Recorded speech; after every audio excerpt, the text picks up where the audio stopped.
Мен ешкімнің алдында жауапкершілік алғам жоқ. Мен ешкімге міндетті емеспін. Мен өзіме не ұнайды, қай қонақтар қызық, соларды шақырам, өзімнің подкастымды түсірем. Ал подкасттың форматы қандай болады, оның бәрін өзім шешейін. Бірақ осыны енді көпшілік түсінбейтін сияқты ма, әлде назарға алмайтын сияқты. Керісінше, сенің аудиторияң сені бір жақсы көретін сияқты көрінді да. Мен жаңағы соңғы шыққан жаңа Өркен Кенжебек пен Шонбайдың подкастын көріп шықтым, комментарий астын қарап отырып. Бір хейт жоқ қой. Бәрі керемет сұхбат, керемет шығыпты, алдағы 2 сағатым күшті өтеді деген әңгіме бәрі. Енді ол жаңағы айтып отырмын, басында 50-50, қазір 10-да 90 болды. То есть 10% бар жаңағы келіп ақыл айтып кететіндер ше. Сондықтан мен айтадым, жаңағы бәріне басында мен бірден реакция білдіретінмін да. Түсіндіргім келетін. Сосын ол былай емес, былай, сен дұрыс түсін деп. Сосын қоя салдым да, өйткені жаңағыдай ғой, егер мен каналды, дәл қазіргі каналды 2018 жылы ашқам. 2018-де влогпен ашқам. Содан бері көріп келе жатқан адамдар білет менің қандай екенімді, қалай сөйлейтінімді. Мен былайша айтқанда өзгерген жоқпын. Былай сөйлеу мәнерімше кезінде бүйтіп мәдени сөйлеп жүріп, подкаст бастаған екен бүйтіп тентек болып кеткен жоқпын да. Басында қалай едім, әлі солай. Салмағым азайып, сәл былай түрім дұрыс болғанша 90 килограмм салмақпен бастағанымда өткен ол кезде. Негізі біздің енді көрермендер деп жамандамай-ақ қояйық, бірақ біздің халыққа әлі подкаст деген дүние бір таңсық дүние сияқты. Мысалы бізде әйтеуір жайлап шығарып жатырмыз, бірақ бәрі подкаст бір қонақ шақырсақ міндетті түрде сұхбат күтетін сияқты. Біз мысалы Ардақ екеуміз отырып, жаңа бағанағы айтқан сияқты, үйдегі сіз қандайсыз, үйде қандайсыз, өмір арманыңыз қандай деген сияқты сұрақтар күтетін сияқты. Біз келіп, бізде өзіміз сөз алып, пікірімізді айтып жатсақ, ұнамайды ешкімге. Подкастты бір түсіндіріп өту керек сияқты да. Подкаст деген мынау, сұхбат бөлек формат. Біздікі әшейін әңгіме деген секілді. Бәрі сұхбат. Бәрі сұхбат. Мен айтып отырмын, подкаст енді қалай түсіндірсем болады? Әңгіме деймін да, әңгіме. Мысалы үшін өмірде екеуміз отырып алып, үшеуміз отырып алып, есік алдында сөйлесуіміз мүмкін. Соның былайша айтқанда сәл камераға түсірілген версиясы да. Жария түрде. Болды. Негізі. Бірақ бізде айтып отырмын ғой, бәрін идеализировать еткенін жақсы көреміз ғой біз. Эфирге шығып жатсың, сен бәрі керемет болу керек, сен тек қана сұрақ қоюың керек, болды. Өйткені сен журналистсің деген өз пікіріңді ерлік еліп қойған болды. Сен содан шығып кеттің шектеуден, болды. Сен деген бұзып жатсың. Ана канонға жабысып алатындар болады ғой мысалы. Енді соны түсіндіру үшін подкасттерді подкастқа шақырып отырмыз. Бұл админ анон емес, бірден айтып қояйық. Бұл бөлек канал. Админ анон басқа каналда шығатын болған ба деген сияқты. Біз енді өзіміз сөйлеп қалмайық деп өзіміз бекініп отырдық. Есет екеуміз. Енді подкасттер келеді, бізді сөйлетіп жіберетін шығар деген сияқты. Енді ондай атмосфераға жете қоймаймыз. Шыны керек, бізде бір шоу элементтер жоқ, бірден айтып жатырмыз. Енді менің айтқым келгені, подкаст әйгілі қазір атақты болып кеткен Джо Роганның подкасттары, ресейлік орыс тіліндегі подкасттар болады. Мен көретінім Куджи подкаст. Ол жерде шоу элементтері комик болғаннан кейін болады. Сіздерде де ол бар. Демек, ал бізде журналистерде әзілдей алмайсың да ондайда.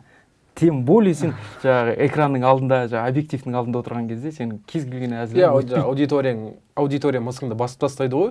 Уже сөйлей алмай қаласың. Мысалға біз подкастқа дайындалып жатқан кезде екеуміз көсемсеніп, талдап сөйлеп отқанбыз. Уже камера қосылған кезде шамалы бір мысымыз басылып қалады. Мынандай нәрсе бар да, жаңағыдай әңгімелерді кім айтады негізінен? Негізгі аудитория қонақпен бірге келеді. Сөйтеді да, ол негізінен ана қонақтың фанаттары, көрермендер былайша айтқанда. Оған ана қонақтан басқа кадрда ешкім ұнамайды негізі. Мынауда сөйлей берді ғой. Сен идеально жүргізіп тұрсаң да, керемет сұрақтар қойсаң да, ұнамайсың. Бастапқы кезде. Сөйтіп, соның ішіне мысалы 100% кесе, 10%-тен әр қонақтан осы каналға өз аудитория қалады өз. Өзі табиғи түрде қалады да. Мына каналда кішкене ден дұрыс әңгіме айтылады екен, немесе қызық әңгіме айтылады екен. Дәл солай, біртіндеп қала береді. Маған мысалы үшін айтып отырмын ғой, басында мен влогтан бастадым. Бэкстейдждер есімде кісі. Әлі күнге шейін сол көрермендер влог сұрайды менен. Мен айтамын, болды мен. Маған өзіме ұнамай қалды ма? тастап кете саламын андай. Ауырмаймын ол нәрсемен. Процессте ауырам. Бірақ уже сезесің ғой. Сен бұрынғыдай түсіргің келмейді влог. Все дейсің. Пройденный этап сияқты ғой өзіңе. Бұдан өттім, бұл толқындан өттім деген сияқты өзіңе де қызық емес. Бір жас ерекшелігіне байланысты да, мысалға бұрында массагетте жұмыс істедік, бізге бір тақырыптар қызық болды. Ал қазір шыны керек, маған ол тақырыптар қызық емес. Оларды кішкене дамыту, развитиесін жасау, ақпарат, инфоповодын алу, енді журналист болғаннан кейін. Енді біз қазір подкаст туралы айтып отырмыз, бірақ көрерменді де тіпті ярый хейт жасайтын адамдарды да кінәлауға болмайтын сияқты да. Неге? Себебі олар мына интервью бұрын журналистикадағы бір жанр еді. Оның форматы болатын. Сол формат кейінірек интернет шықты, басқа шықты, развитиясы шықты, сөйтті де түрлене түсті. Яғни ол Дудьті білеміз, бәріміз. Юрий Дудь отырып алып, қанша рет не қыласың түнде деген сияқты, табысың қанша деп телефонды аузына салып отырады мысалға. Ол жерде ешқандай мәдениет күтудің керегі жоқ та. Яғни сол сұхбат рамкасынан шықты, демек подкастқа жақынырақ болып кетті де, екеуін ажырату қиын болып кетті қазір. Сондықтан подкасты қайсысы, сұхбатты қайсысы анықтап отырмайтын сияқты. Әрине біз жазып қоямыз подкаст деп. Бірақ көрерменнің санасында сол интервьюдегі, сұхбаттағы ережелер әлі қалып отыр. Өйткені бізде жаңа айтқанымдай телевидение мен ютубтың әлі ара-жігін ажыратып алған жоқ. Бәрі демейміз, көпшілігі. Сондай не бар да, жаңағыдай сен камераның алдында сөйлеп отырсың ғой, сондай. Эфир мәдениеті деп өздері миға программа орнатып алғанда, сол призмамен ғана қарайды, және сондай болғанын қалайды. Ол сен жаңағыдай өзіңмен өзің боласың ғой негізі. Соны ұнатпайды, негізі. Подкаст негізі, о баста аудио, негізі аудио ғой, подкаст деген аудио. Бізде бастаған кезде бізде өте көп подкастерлерден сын көп естідік та, мұны подкаст деп айтпай қойыңдар деп ше. Ол аудио емес қой деп. Иә. Ол сендер былайша айтқанда ережені бұзып жатсыңдар деген. Ал мен жалпы ереженің болғанын қаламаймын. Ол ереже әркімнің өзінің басында да. Мысалы мен осылай көремін, солай болғанын қалаймын. Бірақ көпшілікке жаңағыдай бір жарым сағаттық видеоны көріп отыру қазіргі мынау контент өте көп заманда қиын да, сондықтан аудио версиясында салам. Apple подкаст, Google подкаст, Яндекс, SoundCloud бар ма, Spotify бәріне салып тастаймын. Керек адам ол жақтан да тыңдайды. Әртүрлі алаң. Негізі үлесі қандай, мен өзім ойлаймын да, мен мүмкін өзім бойынша есептеймін шығар, аудио подкаст көп адамға қызық емес сияқты. Или мен өзім YouTubeқа үйреніп қалғасын ба? Өзінің аудиториясы бар. Көп адам тыңдала ма негізі ол жақта? Иә, көп па адам? Көп тыңдайды екен. Бірақ YouTubeпен салыстыруға болмайды.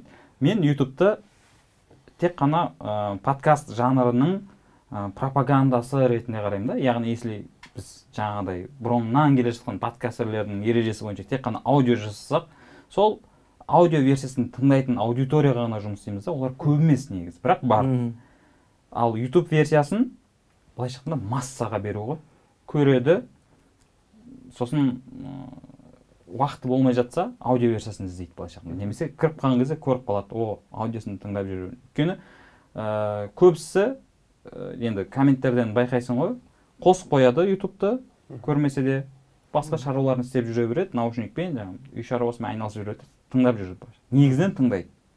Өйткені шынымен мен өзім де сондаймын. 2 сағат бойы бір бітіп орнынан тұрмай, кино болмаса көріп отырмайсың. Иә, ондай да бар. Сондай нәрселер бар да, сондықтан жаңағыда ғой нақты бір ережеге қадалып қалудың қажеті жоқ. Бейімделе білу керек. Көрермен де бейімделу керек та. Жаңағыдай жоқ, осылай істеңдер деген тағы да болмайды. Осы подкаст тыңдаған кезде мен мысалға шыны керек аудио подкасттар тыңдадым. Бірақ белгілі бір авторларды мен аудиосын тыңдағым келеді. Белгілі бір авторларды мен YouTube'дан қарағым келеді. Себебі біреулерінде жаңа айтып отырғандай шоу элементтері бар. Мен ұнатқан қонақтар, маған қызық қонақтарды мен бейнесін көріп отырып, әңгімесін тыңдағым келеді деген сияқты. Әйтпесе әдет бірінші орында сияқты. Қай жақтан тыңдау. Мысалға подкастты басынан, әуелден аудио нұсқасын тыңдап келе жатқан адамды YouTube'ға келу қиындау сияқты. Тура сол сияқты YouTube'дан тыңдап үйренгендерді аудио подкастқа шақыру қиындау сияқты да. Иә. Екеуінің взаимодействиясы кішкене нашарлау ма? Менің енді подкаст туралы бір ойым, мазмұн. Мен бір нәрседен қорқам. Журналист, мысалға, өзінің спикеріне қандай сұрақ қоятынын және одан қандай жауап алатынын ойлап, өзінің ой рамкасына салып дайындап береді. Ал бірақ подкастта, мысалға, әзілкеш келіп отырса, мысалға, юморист, стендапер келіп отырса, ол бір медицина туралы айтып қалуы мүмкін де. Бірақ ол жағынан білімі жоқ қой. Қате нәрсе айтып қалуы мүмкін. Әзілкешке қалай медицина туралы айтқызуға болады деген сияқты. Мен сондықтан да қазір лайв подкастқа көшіп кеткенім сол. Лайв версиясы былайша айтқанда. Өйткені жаңағыдай студийный версиясын жасаған кезде сен өзінің маманын ғана шақыруың керек та. Өйткені ол жерде обстановка сондай. Сен бүкіл внимание жаңағы спикерде болады. Иә. Ол маған өзіме скучно болып кетті. Я бір рет, екі рет, үш рет, 10 выпусктан кейін уже жалға бастадым да. Жол қашан бітеді деп күтіп отырасың өзіңде. Типа чисто жаңағыдай ғой, өзіңді былайша айтқанда байлап қоясың да, мен шығаруым керек деген сияқты. Мен күтіп отыр ғой деп. Былай қарап тұрсаң, ешкімге жаңағыдай жауапты емессің. Өзің қалауың. Қалауым лайв версия болды. Негізі лайв версиясын осыдан 2,5 жыл бұрын, 2019-да әлі енді мақтанғаным емес, мына толк, Куджи лайв дегендер шықпай тұрып, біз жасап көргенбіз. Сол формат. Иә, осылай лайв версия, көрермен шақырып, билет сатып, Нұржан екеуміз. Бірақ ол кезде қабылданбады.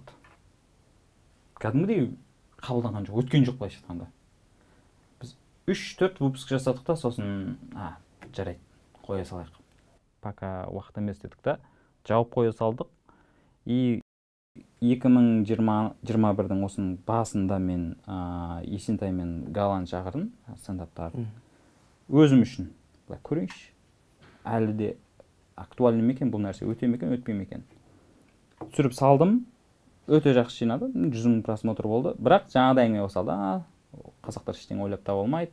Бұл толк, бұл Куджи лайв, қоя салыңдар деген сияқты. Бірақ иә, бір-екі адамға жауап бересің жаңағыдай, бұл баяғыда бастағанбыз біз. Сен көрген жоқсың. Міне сілтемесі. Иә, содан кейін ойладым, қош, керек емес. Қайсы біремен. Керек адам көреді.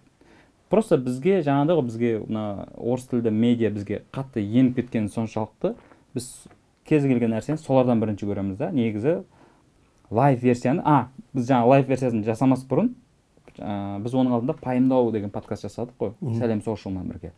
Солармен келісе алмай кетіп бара жатқан кезде біз жалғастырғымыз келді да, тоқтатқымыз келмеді осыны.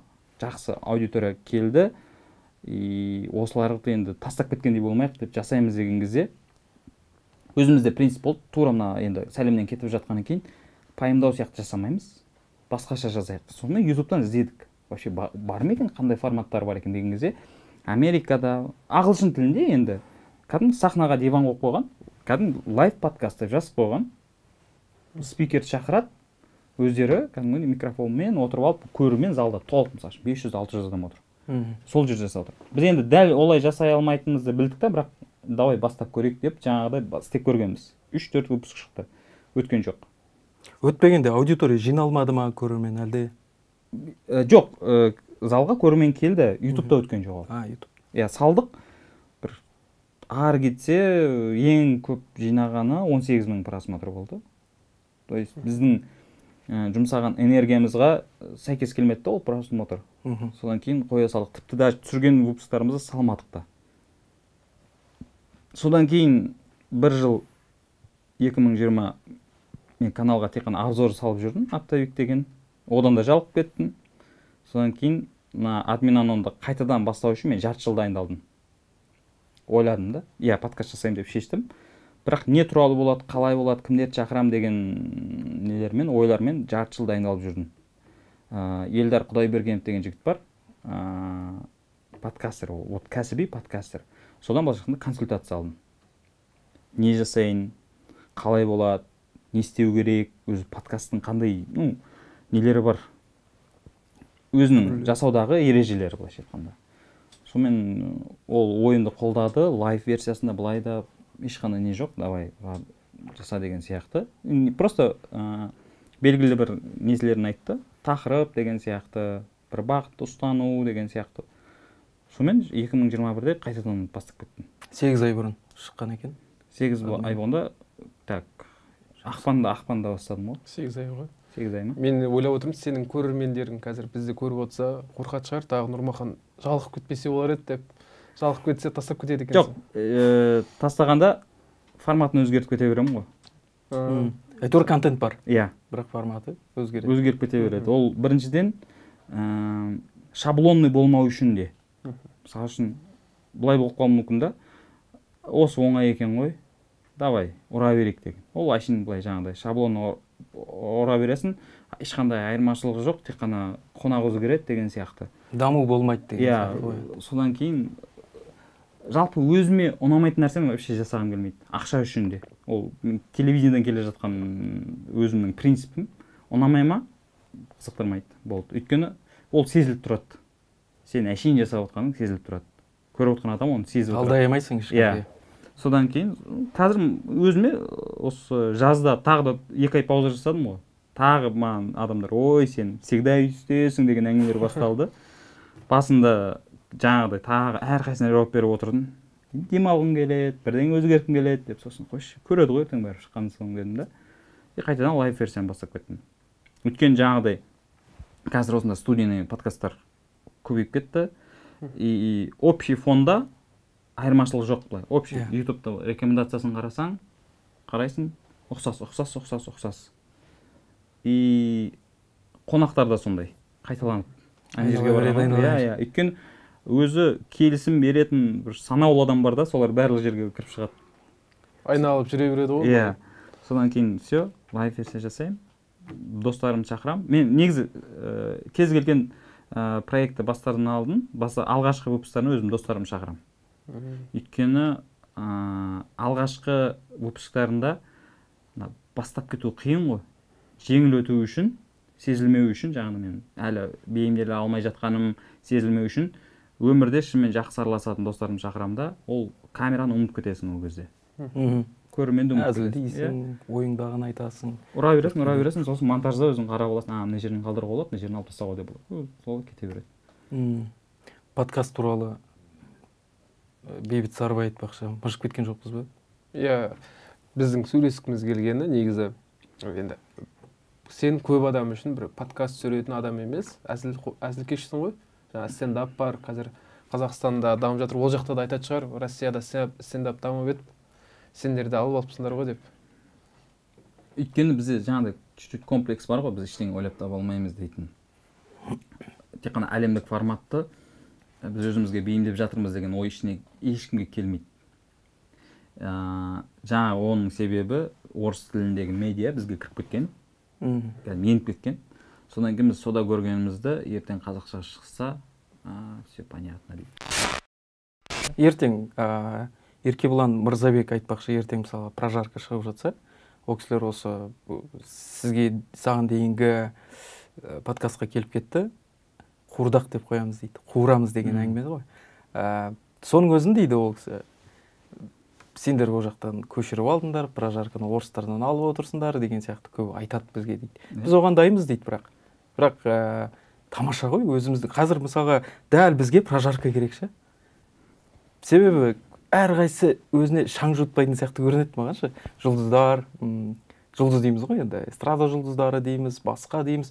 Әйтеуір халқым аман болсын деген сияқты бір патриоттық образбен қалыптасып қалған. Бәрі оған о деп керемет қол шапалақтайды, болды. Сонымен қалады. Ал шын мәніндегі қоғамға, қоғамдық тенденцияларға, трендтерге көзқарасын көпшілігі айта бермейді, үндемей отырады мысалы. Кейде абайрай болып жатқандар да бар да мысалы. Шыны керек қой енді.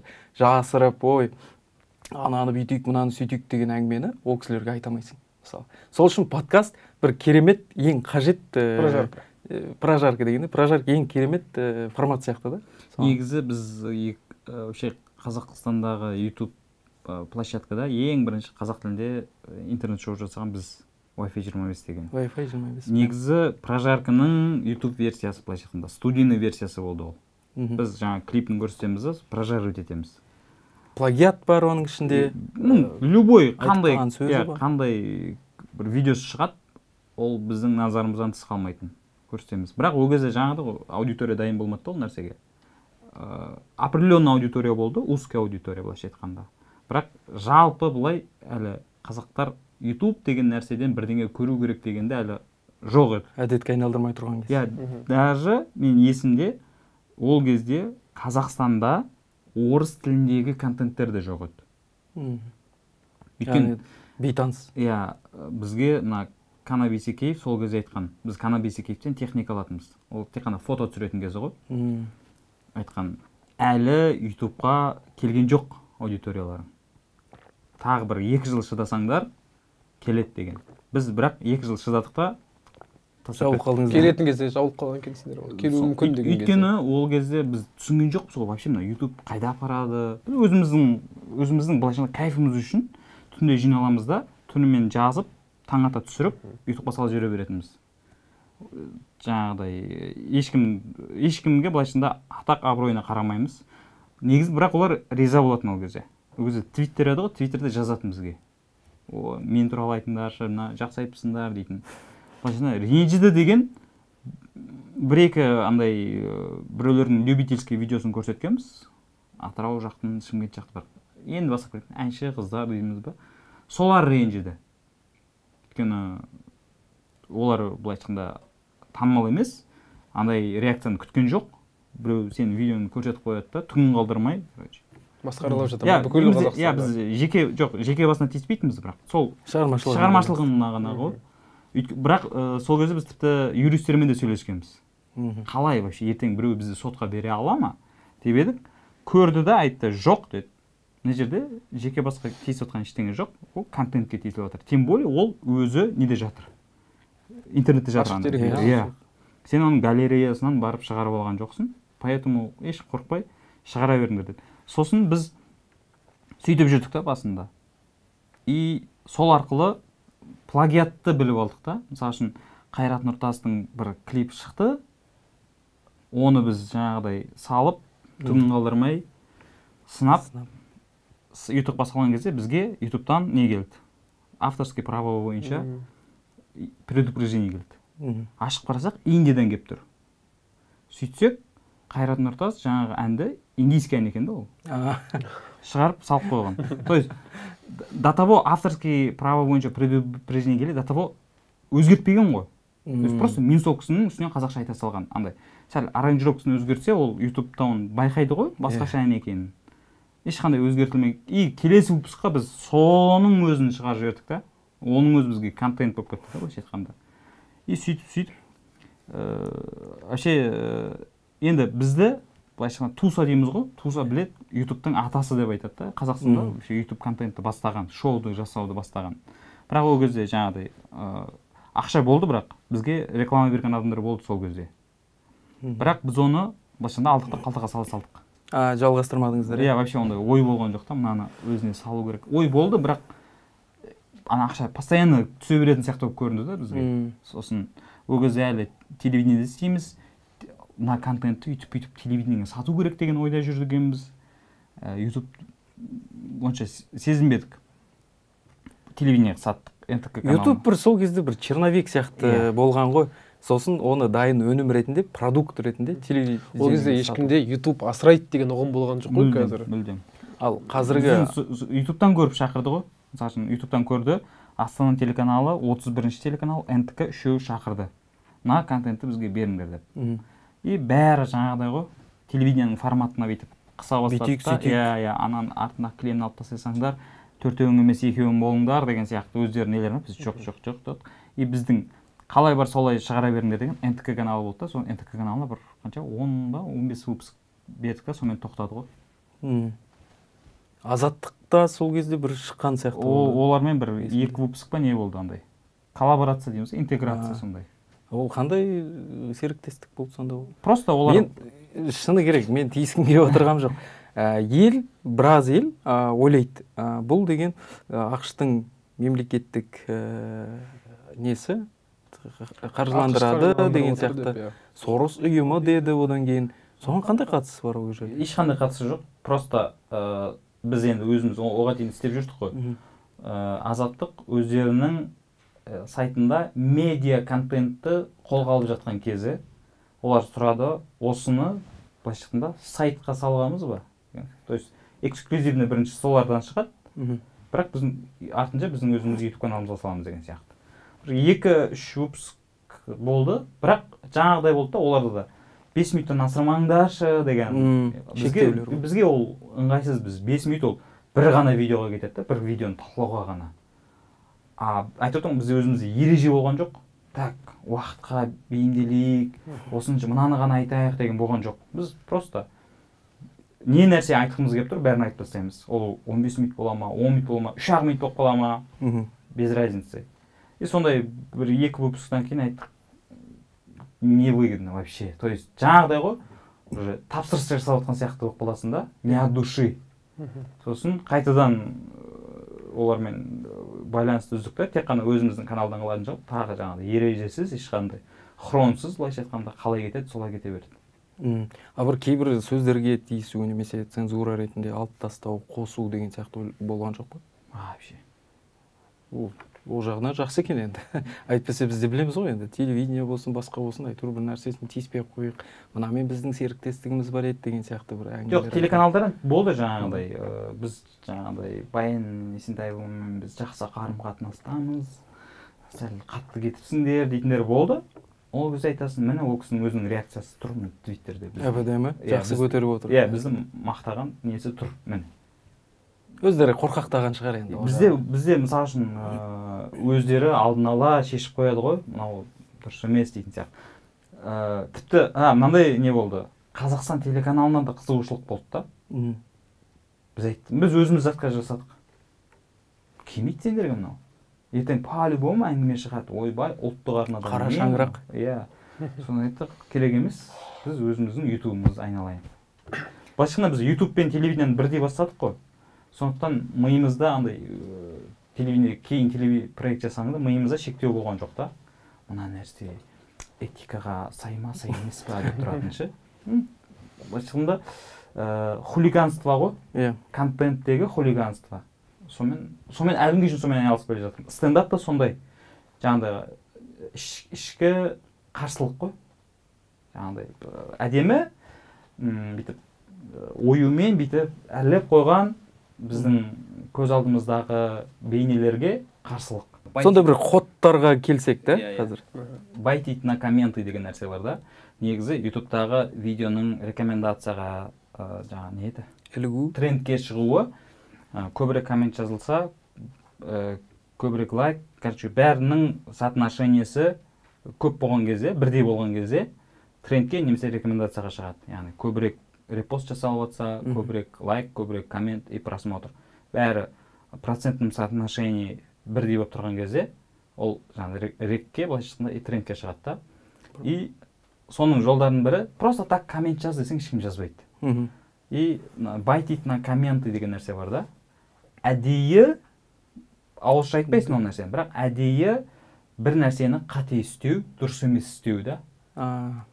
Мысалы үшін, әдейі қате жіберу ма? Иә, әдейілеп. Оны сен айтпайсың. Өздері астында комментпен, ана жерді байқадыңдар ма, мына жерді бүйтіп қап. Бәрі өзін керемет гений сезінеді ғой. Сенің қатеңді көріп қойғанына ләззат алады да. Мысалы үшін жаңағы жерде рюкзак тұр. Қайда? Рюкзак тұрды, ол жоғалып кетті да. И соны біреу байқайды да жазады. Немесе біраз адам байқайды да жазады. Ол шынында сен сұрап алмай коммент жазғызасың да. Коммент жазыңдар деп айтпайсың, бірақ өздері жазады. Менде мысалы үшін студия университет жасағанда мен бір Алматыдағы осы бір бардың подвалында түсірдім да. И оның үстінде жаңа бардан несі бар ғой енді, уборный бар ғой. И ол жерден судың дауысы естіледі.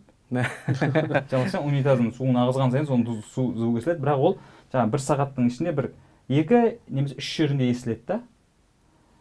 И анық естілмейді. Бір алыстан естіліп тұрады. Фоновый дыбыс. Иә. Соны адамдар жазады. Қай жерде түсіріп жатсыңдар, мен ғана естідім ба деген сияқты. Болды, мысалы үшін. Мен басында жаңа звукты тазалайтын жігітке айтатын, алып тасташы деп. Сосын тиіспей ақ қой дейтін болдым. Өйткені ол жаңа байт, комментке байт дейді да. Әркім, пожалуйста, сен қатемді тап. жаз. Иә, құмар ғой негізі.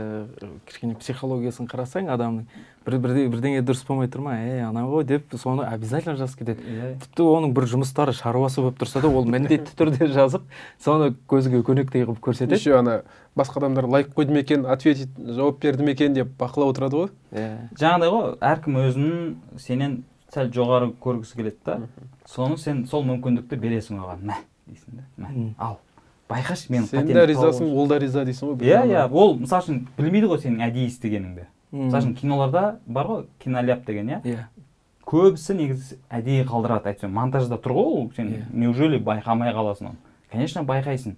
Бірақ әдейі қалдырады, өйткені көрермен мен ғана соны байқадым ба деп 2-3 рет қарайды ана киноны, немесе басқа біреуге айтады деген сияқты. Белсенділік пайда болады. Иә, немесе сол жерін алады да TikTokқа, Instagramға, YouTubeға бір обзор жасап салып жібереді. Мен байқап қойдым. Бір жылдары Игра престоловта Starbucks'тың кофесі түсіп қалып еді ғой. Ол да біраз шу болған сол кезде. Иә, сондай нәрселерді әдейі істеу дейтін нәрсе бар да. Бізде қателесек онда әдейі. Әдейі бір нәрсе жасайық. Жоқ, оны жоспарлаудың қажеті жоқ. Камераға жоспарламаймыз. Ол жоспарласаң болмай қалады. Мен мысалы үшін былайша айтқанда почти дайындалмаймын. Тезисіне жазып аламын, мынау туралы әңгімелесуге болады, мынау туралы әңгімелесуге болады деп. Бірақ мен дайындалсам, мен жаңа өзімді рамкаға тығып тастаймын да. Соны миымда сол ғана тұрады бүйтіп, қазір осын сұрауым керек деп. Түбінде қызық болмай қалады. Иә. Мен келген қонаққа айтамын. Жалпы мынау тақырыптарда сөйлесеміз, бірақ если мына тақырыптан басқа тақырып шығып кетіп жатса, давай, ұра бер. Өйткені былай болып қалады, ол басқа тақырып бастап келсе, тоқта, мен тез мына туралы сұрақ тұр дейсің, болды, бұзасың ананы. Басыңдағы сценарийге келмей қала ма оны? Иә. И сен сонымен жүргізгің келеді, и онымен жүргізсең, ол уже былайша айтқанда шынайы, естественный атмосфера жоғалып кетеді. Бұзылады да осында. И сонымен бүйтіп. Бір органический ход мыслей тоқтап қалады да, жаңағы тыңдап отырған адам, өзінің санасына құйып отырған адам, соны дискомфорт сезініп қалады да. Осыға дейінгі выпусктардың бірінде мен бөле бердім қонақты.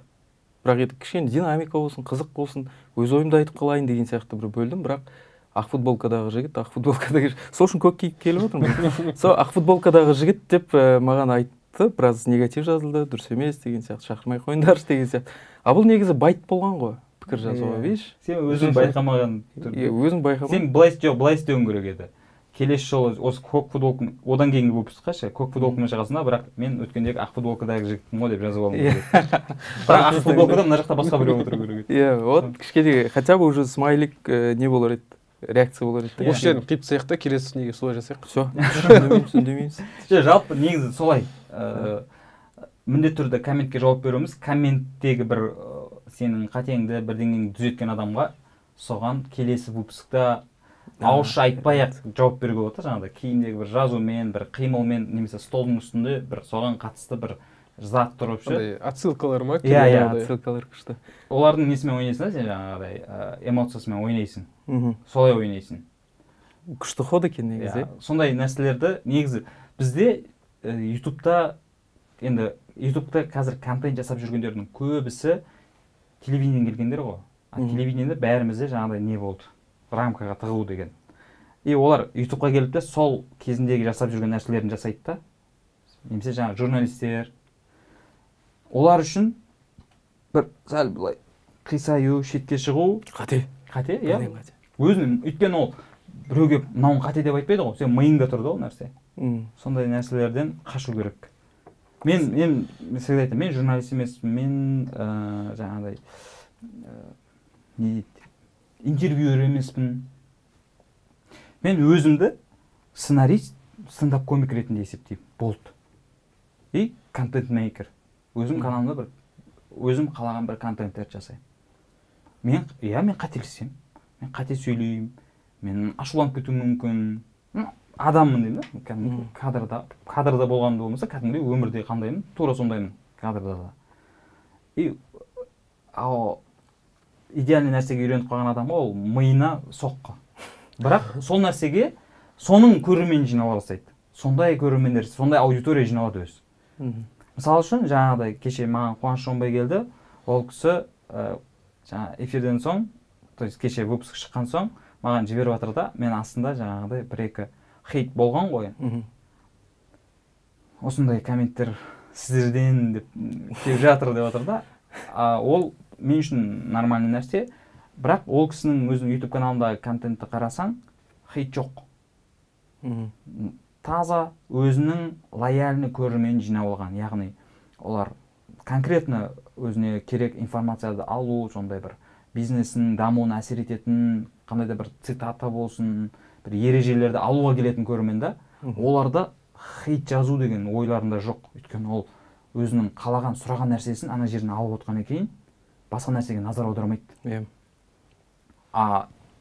Маған келген кезде, айттым ғой жаңағы, менде 90% өзгерді, енді бірақ 10% бар. Мен ол 10%-ның өзін шеттен келетіндер деп есептеймін да. Шеттен келіп қалып, әлгінге үшін маған жазып тұрады, мысалы үшін. Неге сен деп айтасың? Сіз демейсің. Мен сіз демеймін ал. Өзім білетін шығармын деп. Ол мен жаңағыдай ғой, мына жақта сен деп жүріп, камера қосылған кезде Ардақ, сіз жалпы өмірде қандайсыз? Журналистке келгеніңізге қанша жыл болды? Олай отыра алмаймын деймін. Мен үйтіп айту мүмкін көрермен үшін ше, бірақ мен түнде дұрыс ұйықтай алмаймын деймін ол үшін. Өйткені мен өзімді алдадым да. Ойланып жатасың, не үшін айттым ана жерде? Жасандылық қой. Не үшін айттым? Ол ой миымнан кетпей қалады. Бір-екі күн соң мен ауырып жүремін бүйтіп. Қойшы, біреуді алдасам да өзімді алдамайыншы деген сияқты ше. Сол болам деген адам кішкене саморедактураны қоя тұрып, өзінің негізгі менің көрсете алу керек сияқты да. Біз мысалға журналистпіз деп алып, бір өзімізге іштей ойша рамка қойып аламыз да, содан шықпауға тырысамыз, бейәдеп сөйлемеуге тырысамыз, эмоциямызды бүйтіп жасырын әдетке айналып кеткен оның бәрі. Одан арылу да қиын да, психологқа барып қаралу керек те сияқты соғанша.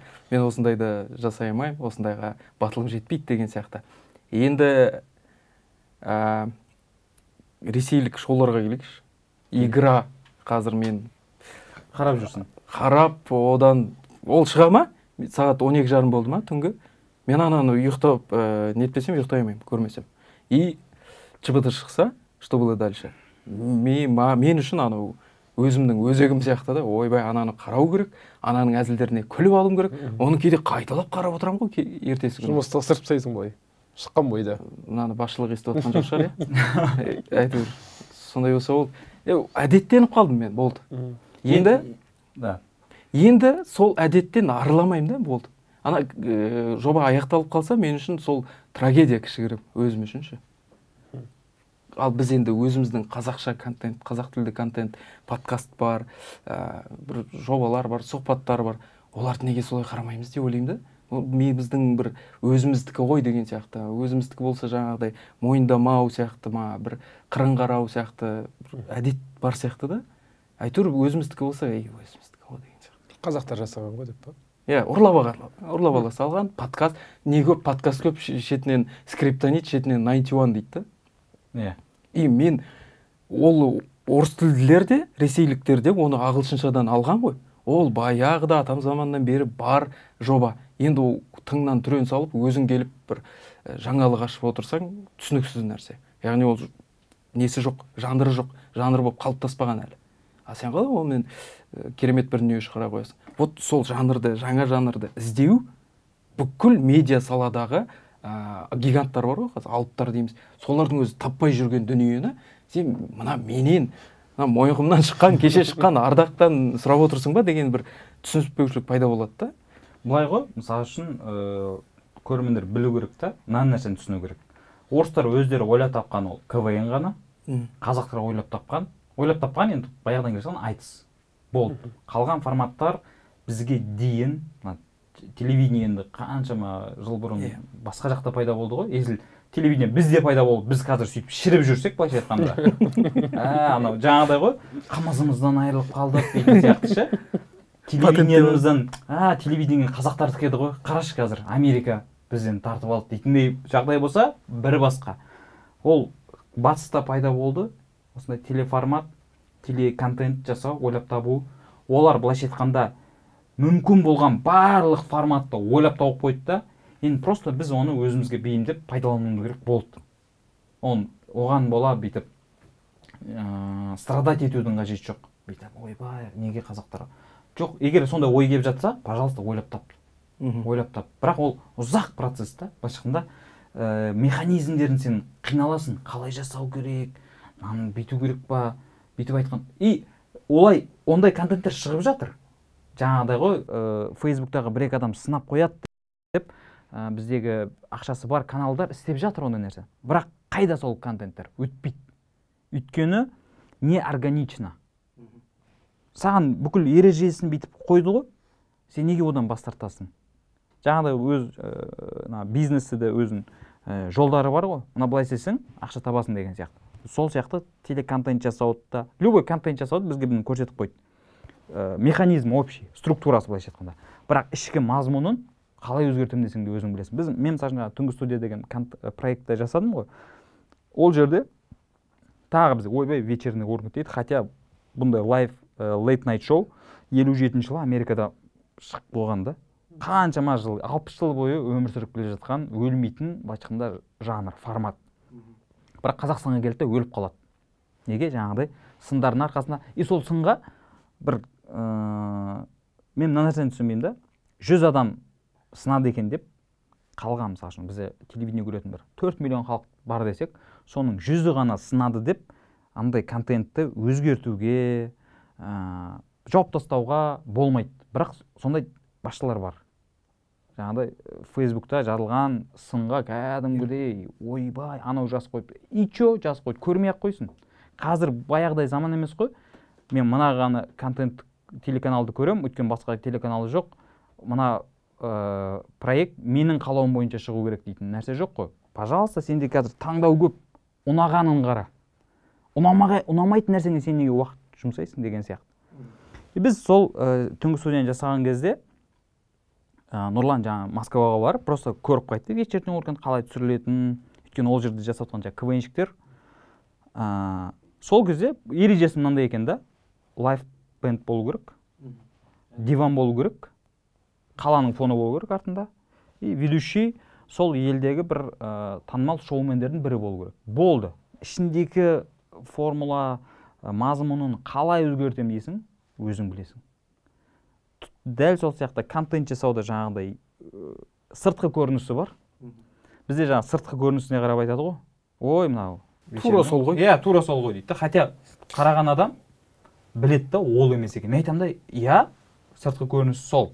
Бірақ біз солардың әзілдерін айтып отқан жоқпыз ғой. Солардың сөздерін айтып жатқан жоқпыз ғой. Ол жаңағыдай білмеймін енді. Киім ғой, осында киімі, ішіндегі адам ол біздікі. Ішіндегі мазмұны ол біздікі. Сол сияқты қабылдау керек та. Ресейлік шоуларды просто ол жерде аудитория көп и бюджет. Сол нәрсе оны өте сапалы қылып көрсетеді. Бізге де сол бағытқа бұрылу керек. Мысалы үшін YouTube контент жасаған кезде менде де болды. Өз ақшама істеп жатырмын ғой. Өз қалтамнан шығып жатыр. Осы да болады деп жүрдім да, өзімді, былайша айтқанда өзімді алдап жүрмін ғой, өзімді успокоить етіп жүрмін ғой жаңағыдай. Осы комфортный зонаға кіріп алып болды. Сосын ойладым, жоқ. Қазақ тіліндегі контент сапалы болу керек. Қымбат болып көріну керек. Содан кейін чуть көбірек ақша шығарып, дұрыс свет қойып, дұрыс микрофон алып, дұрыс студия тауып деген сияқты солай жайлап сол жаққа қарай бұрылдым. И ол нәрсе өзіңе де комфорт береді да, өзіңде ләззаттанып отырып оны жасайсың. Өзіңді алдайтын жерлерде жертва позициясы ғой. Я, мен қолдаңдаршы, осы болмай жатыр, осы барым осы деп отыру да. Бізде сол жертва болып көтерілу, және патриот болып көрініп көтерілу, әйтеуір танылу, сол екі мотив қана бар сияқты да бізде. Тез көтерілу. Иә, тез көтерілудің амалы. Ал енді органикалық түрде бір көтеріліп, асықпай, қателесіп, одан кейін қайта реабилитироваться етіп, кішкене қоғамға көрініп жатсаң, ол бір өзіңнің лояльный кішкене бір аудиторияңды жинап, сіздердің сценарийлеріңіз ғой енді былайша айтқанда. Алдында болды, қабылдамады, кейін шықтық, өтіп кетті. Қазір каналда 50 мың жуық 50 мыңнан асты подписчик бар, бірақ әр қаралымы 100-200 кетіп жатыр. Бірақ бұрын қалаулымнан бэкстейдж түсіргенде миллионнан асып кеткен, миллионға жетті. Енді сол қалаулымда мысалы жаңағы әңгімеде айтып жатырмыз ғой, ұнамаса қарама деген сияқты. Оның бір насихатын айтуға болатын шығар, әдеп жағын айтуға болатын шығар көтеруге. Бірақ әлгі айтқан сол 100 мың адам сынайды екен деп 4 миллионның қарап отырған дүниесіне қырын қарамау керек сияқты деп. Бірақ енді менің айтқым келгені қалаулымды жүргізетін жүргізуші, аты жөнін ұмытқаным қазір, айтқан еді, қалаулымды жабу өте оңай. Ол әркімнің үйінде пульт тұр, сонымен баса салыңыз дейді. Табылған сөзді әркім өзіне ұнамаса, әркім өзіне қабылдай алмаса, онда көрмей ақ қойсын болды. Мен алдындағы өткен подкасттардың бірінде айттым, ешқандай вообще телевидение істедім ғой қаншама жыл. Ешқандай телеконтентті мынау ұлтқа зиян екен, болмаса біз адамдардың ойын улап жатырмыз деп ешқашан жаппайды. Жаппағанда бір ғана жағдайда жабады, рейтинг төмен болса ол жабады. Қызықтырмайды, ол супер проект болуы мүмкін, бірақ рейтингі жоқ болса ол нәрсенің, все, ол каналға былайша айтқанда убыток қой. Зачем ол нәрсеге ақша жұмсайды, если оны ешкім көрмесе? А қалаулым негізі мен бюджеті көп деп ойламаймын, бірақ рейтингі өте жоғары болғандықтан ол невыгодно, сен қалай сен жарысып тұрған проектіңді жабасың. Былайша айтқанда каналдың басшыларына пофиг, ол саған қандай ой тастап жатыр. Сен өзің таңдайсың ол нәрсені. Өзің кеп отырдың, 3 сағат бойы отырып көресің. Біз осыған дейін енді хейтерлік туралы аудиториямен жұмыс, ол не қабылдайды, не қабылдамайтынға келдік қой. Нұреке, өзің енді қазір стендапта, орыс тілінде де, қазақ тілінде де, вообще қазір атмосфера қандай стендапта? Қазақ стендап кішкене көруге болатын деңгейлі деп айтуға келе ма қазір? Журналист сияқты сұрақ включил, да, журналисті? Дұрыс. Бірақ керек та осындай. Неге? Өйткені осындай нәрселерде көбінесе журналистер возмущаться етіп жатады. Не мынау деген нәрсені, ше? Мен өткенде бір жерге стендап туралы сұхбат бердім. Сол кезде айтқам. Стендапты қазір сынауға болмайды. Қазақ тіліндегі стендапты. Неге? Бұлай қозғалыс ретінде енді бұлай басталғанына 1-1,5 жыл болды. Әлі комиктердің өзі қай бағытты ұстанатынын, қандай ой айтатынын әлі өздері бүйтіп іздеп жүр да, анықтап жүр. Енді тәй-тәй басып жатыр ғой, былайша айтқанда. Сен оған сен жүрмей-ақ қой деп айтпайсың ғой, енді былай шақалаққа ше. Әйтеуір жүреді ертеңгі күні. Тілі шығады, былайша айтқанда. Өзгереді, мінез көрсете бастайды деген сияқты. Сол процесске дейін күту керек та. И ол процесс болған күннің өзінде общий қозғалыс, оны сынауға болмайды да. Жеке, мысалы, сенде таңдау бар ғой, мына комиктің әзілдері ұнай ма? Пожалуйста, соны ғана көре бер. Маған қазіргі атмосфера өте қатты ұнайды. Өйткені біз тағы да ғой 2016-та қазақша стендапты бірінші рет Астанада өткізіп көргенбіз. То же самое, өткен жоқ. Ютубта бір 3000 ба просмотр жинаған. Көбінесе, ең көп 10 000 шығар. Бірақ жаңағыдай бірінші орысша стендап, сосын біз өзіміз оған былай қараймыз, ол табиғи процесс деп. Неге қазір стендап былайша айтқанда қатты белең алып бара жатыр? Аудитория, көрермендер аудиториясы, Vine, скетч дегендерден жалықты. Жалықты өткен андай да, шынайы емес, фальш көп. Игровой ғой, актерка. Содан кейін стендап ол шынайы, әркім өзінің проблемасымен шығып отыр ол жерде. Дәл сен сияқты адам просто сол нәрсені сәл әзілмен жеткізе алады. Пожалуйста, бізде қазір қазақ тілінде выступать ететін бір 10-15 адам бар. Пожалуйста, өзіңе ұнағанын көр. Қалған ұнамай ма? Зачем оған сен хейт етеді? Ол бәрі өзгермейді, біреу хейт етеді. Өйткені стендапқа келген адам өзі бір айтқысы келген нәрселері бар да оның. Сен ана айтты екен деп, ол айтпай қоймайды. Ол бәрібір айтады. Бірақ мынандай нәрсе бар. Стендаптың ұнайтын, стендаптың редакторы көрермен, залға келген көрермен. Негізі мына YouTube версиясында қарағанда мына барларда выступать еткен өте қаттырақ ұнайды. Өйткені ол жерде вообще стендапты живой көру керек. ана атмосферада отырып көргенде ғана сен түсінесің да бұл қозғалыстың қандай екенін. Комиктер былайша айтқанда сен былай 2 метр ары тұрады ғой сенен сезесің. Бізге де сол ұнайды. YouTube версиясын мен көзім көрмеймін. Өйткені мен білемін да мына залда қалай болғанын, мына жерде қалай шығып тұрғанын.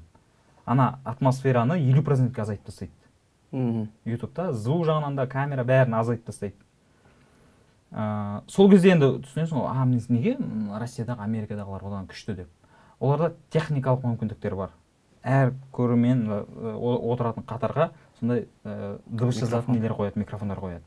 Сондай күлкіге арналған нелер қояды. Барынша атмосфера создавать ету керек қой енді. Футболмен салыстырсақ болады да. Бізде КПЛ-ды Казспорт түсіреді, Казспортта ондай мүмкіндік жоқ. И біздің футбол бір жай өтіп отқан сияқты да, бір дворовой футбол сияқты. Но егер біздің футболды АПЛ түсіретін компания келіп түсірсе, АПЛ-дағыдай көрсетіп бере алады. Просто техника бұл жерде шешіп тұрған. Хотя сол футбол да.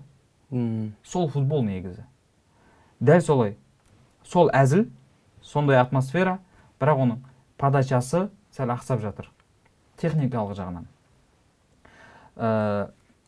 Жаңағыдай барларды айтқаным, живой көру керек. Не үшін живой көру керек? Сен кезде біз жазып келеміз ғой жұмыс. Мынаны туралы айтам, мынау туралы айтам деген. Концертке дайындық кезінде проверкалық кештер өткіземіз бір. Айына бір 7-8 рет. Техпрогон дей ма? Техникалық кеш деп айтамыз. Сол кезде сен айтасың, күлмеді ғой. Күлдіруге тырысасың, тағы басқашалай айтып көресің, көрмейді. Сені келіп мынауың дұрыс емес деп айтпайды, ешкім тексермейді. Әр комик өзінің келіп материалын айтады, келесі выступлениеге өзгертіп алып келеді. Өйткені өткенде айтқан өтпейді. Сабақ алды. Сен спортпен салыстыруға болады да, мысалы үшін тренировка жасайсың. И ойын. Сол ойынға дейін сен былайша бір цельный бір выступление шығады. Бірақ мынандай нәрсе бар.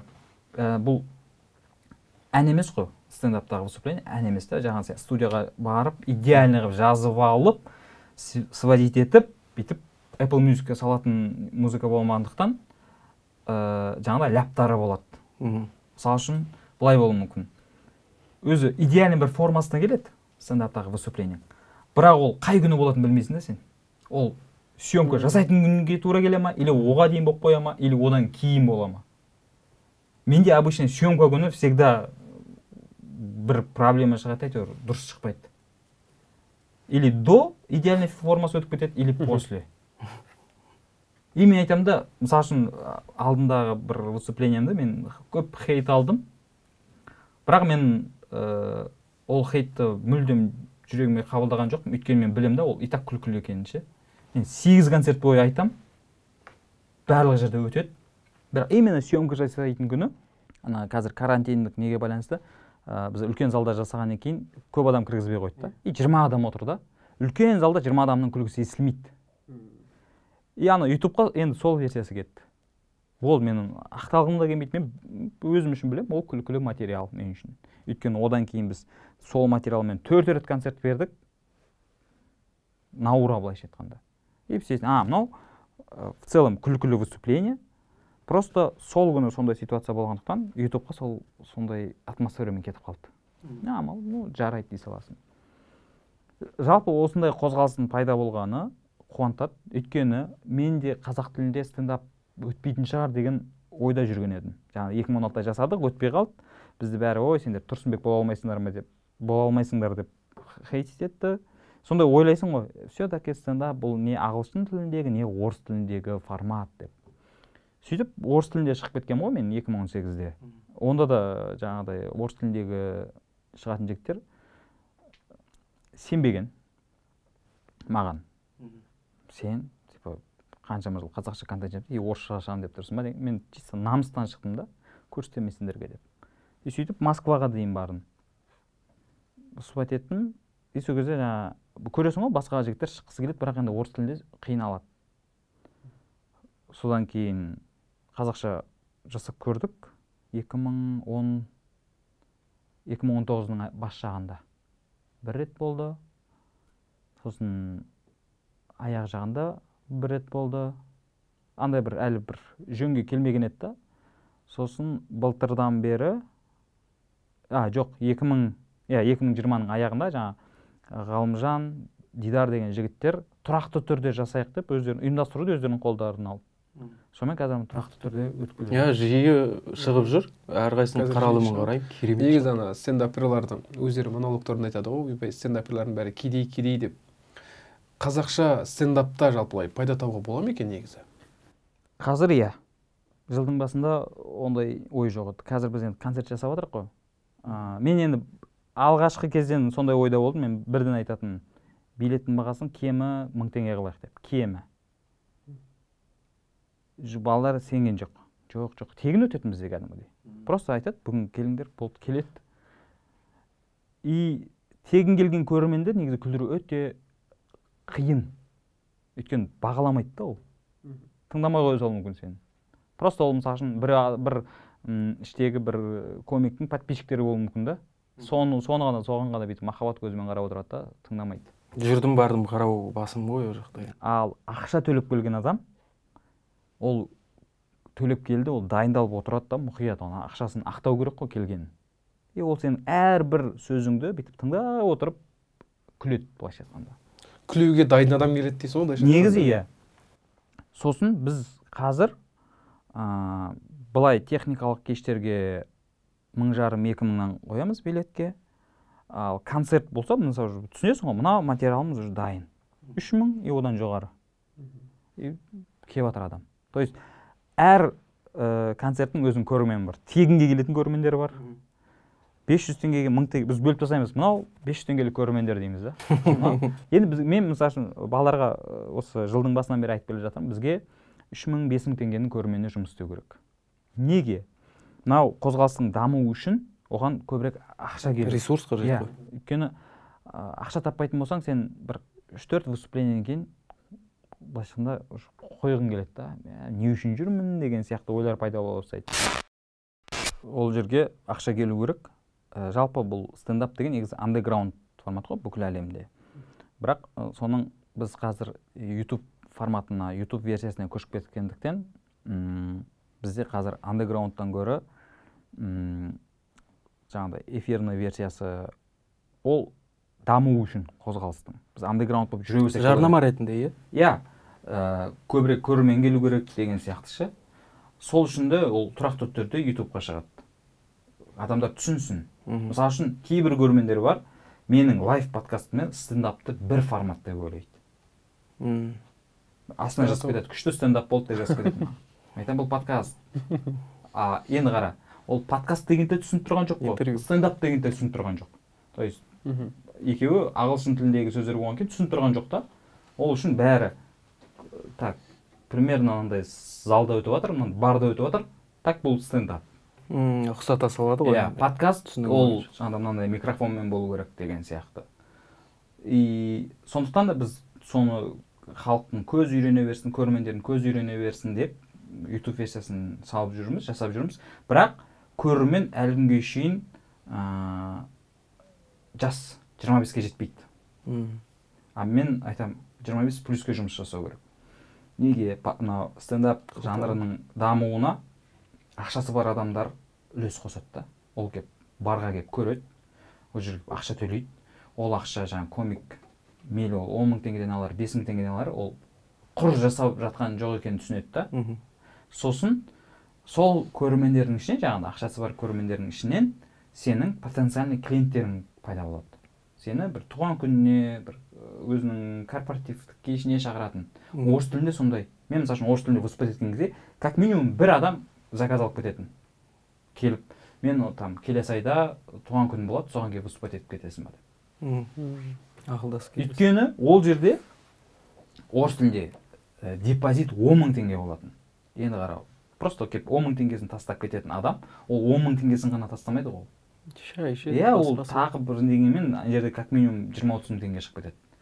Ондай көрермен ол просто так келіп күліп кете салмайды да. Ол ертең сені тұрақты түрде шақырып отыратын клиентің былайша айтқанда. И сен түсінесің, мына нәрсемен еще ақша табуға болады екен ғой. Сен онымен кәсіби түрде айналыса бастайсың. Ресейде сондай. Ресейде қазір Сабуровтың да интервьюларын қарасаңдар, олар үшін стендап бірінші орында. содан кейін барып қосымша жаңағы YouTube шоулар, басқалар. А бізде керісінше қазір. Біз біріншіден басқа әртүрлі жобалармен өзіміздің жаңағыдай түрімізді, табысымызды не аламыз да, дұрыстап аламыз да, содан кейін барып стендап қосымша болып тұр да. Өйткені әлі ол жақтан алатын табыс бізді өмір сүруге жетпейді анау. Сондықтан сол екеуін былай ауыстыру керек. Ол үшін жаңағыдай 25+ ақшасын аямайтын былайша айтқанда. Сол көрерменге жұмыс жасау керек. Қалталы азаматтар келгені ресурс болады, демек стендап өсе береді, және оған келетін жастар көп болады. Иә, қалталы деген қазір көрермендер дұрыс түсінбеуі мүмкін. Деп ше былай. Мынандай ғой, ол мәдениет. Бүкіл әлемде ол мәдениет. Бұрын адамдар кешке бір жерге ресторанға просто тамақтану үшін баратын, иә. Сосын ол жерге живая музыка деген қосылды. Тамақтана отырасың, живая музыка ойнап тұрады. Енді қазір Америкада, Британияда и Россияда стендап барлар ашылып жатыр да. Сен просто тамақтанып кетпейсің. Бонусым саған юмор. Сондай мәдениет қалыптастырып қойған. Қазір Москвада бір сондай тамақтанатын ресторан или бар ашылатын болса, міндетті түрде сахна қойып микрофон қойып қояды. На всякий случай. Ертең мына жерге біз өзіміздің клиенттерімізге, посетительдерімізге мына стендапты бонус беріп қоямыз деп. Бізде қазір стендап желтоқсан ашылды, сосын рестендап паб деген бар, болды бір 2-3 ғана. Әлі түсінбей жатыр да, кейде болады, мысалы үшін шығасың, барда өтіп отыр, мысалы үшін меню бар, шығасың, адамдар билет төлеп келген, 2000 теңге, 3000 теңге, бірақ заказ бермейді. Көріп кетеді болды. Иә, өйткені ол үйтіп 2-3 теңге тауып келген адамдар да. Болу мүмкін артық ақшасы, бірақ қимайды. Лучше қазір ана жерге барып самса жеп аламын да, болды.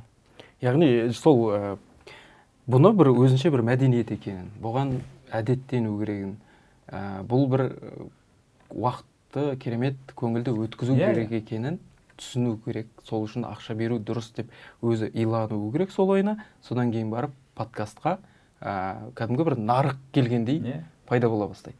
Енді мазмұнға келсек деп отырмын да. Жақында білеміз ғой, Ресейде комик Идрак Мирзализаде істі болып қалды. Оның айтқан жаңағы орыстар туралы әңгімесі болды. Шыны керек әзіл онша емес болды ау деймін. Бірақ ол жерде енді ол выступление емес, осы әңгіме сияқты болып отырды. Қалай айтылғаны білмеймін, енді қайта сол бір жерін ғана кесіп таратқан үшін неше түрлі жаңағы кеудесін бейтіп тұрып ұратын патриоттар жиналып шыға келді. Қалай оған қазақ комиктері оған қалай реакция білдірді екен. Сол қызық болды да маған. Тағы да жаңағыда бір шоудың ішінде болған әңгіме ғой, негізі стендап сахнасында емес. Шоуда разгоны деген. Разгоны деген өзінің форматы, ол жерде дайындалған әзіл айтылмайды.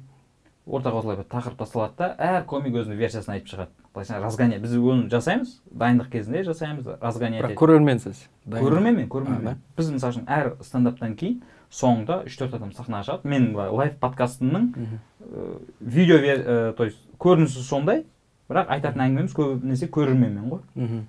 Импровизация ма? Иә, былайша айтқанда 200% импровизация деуге болады.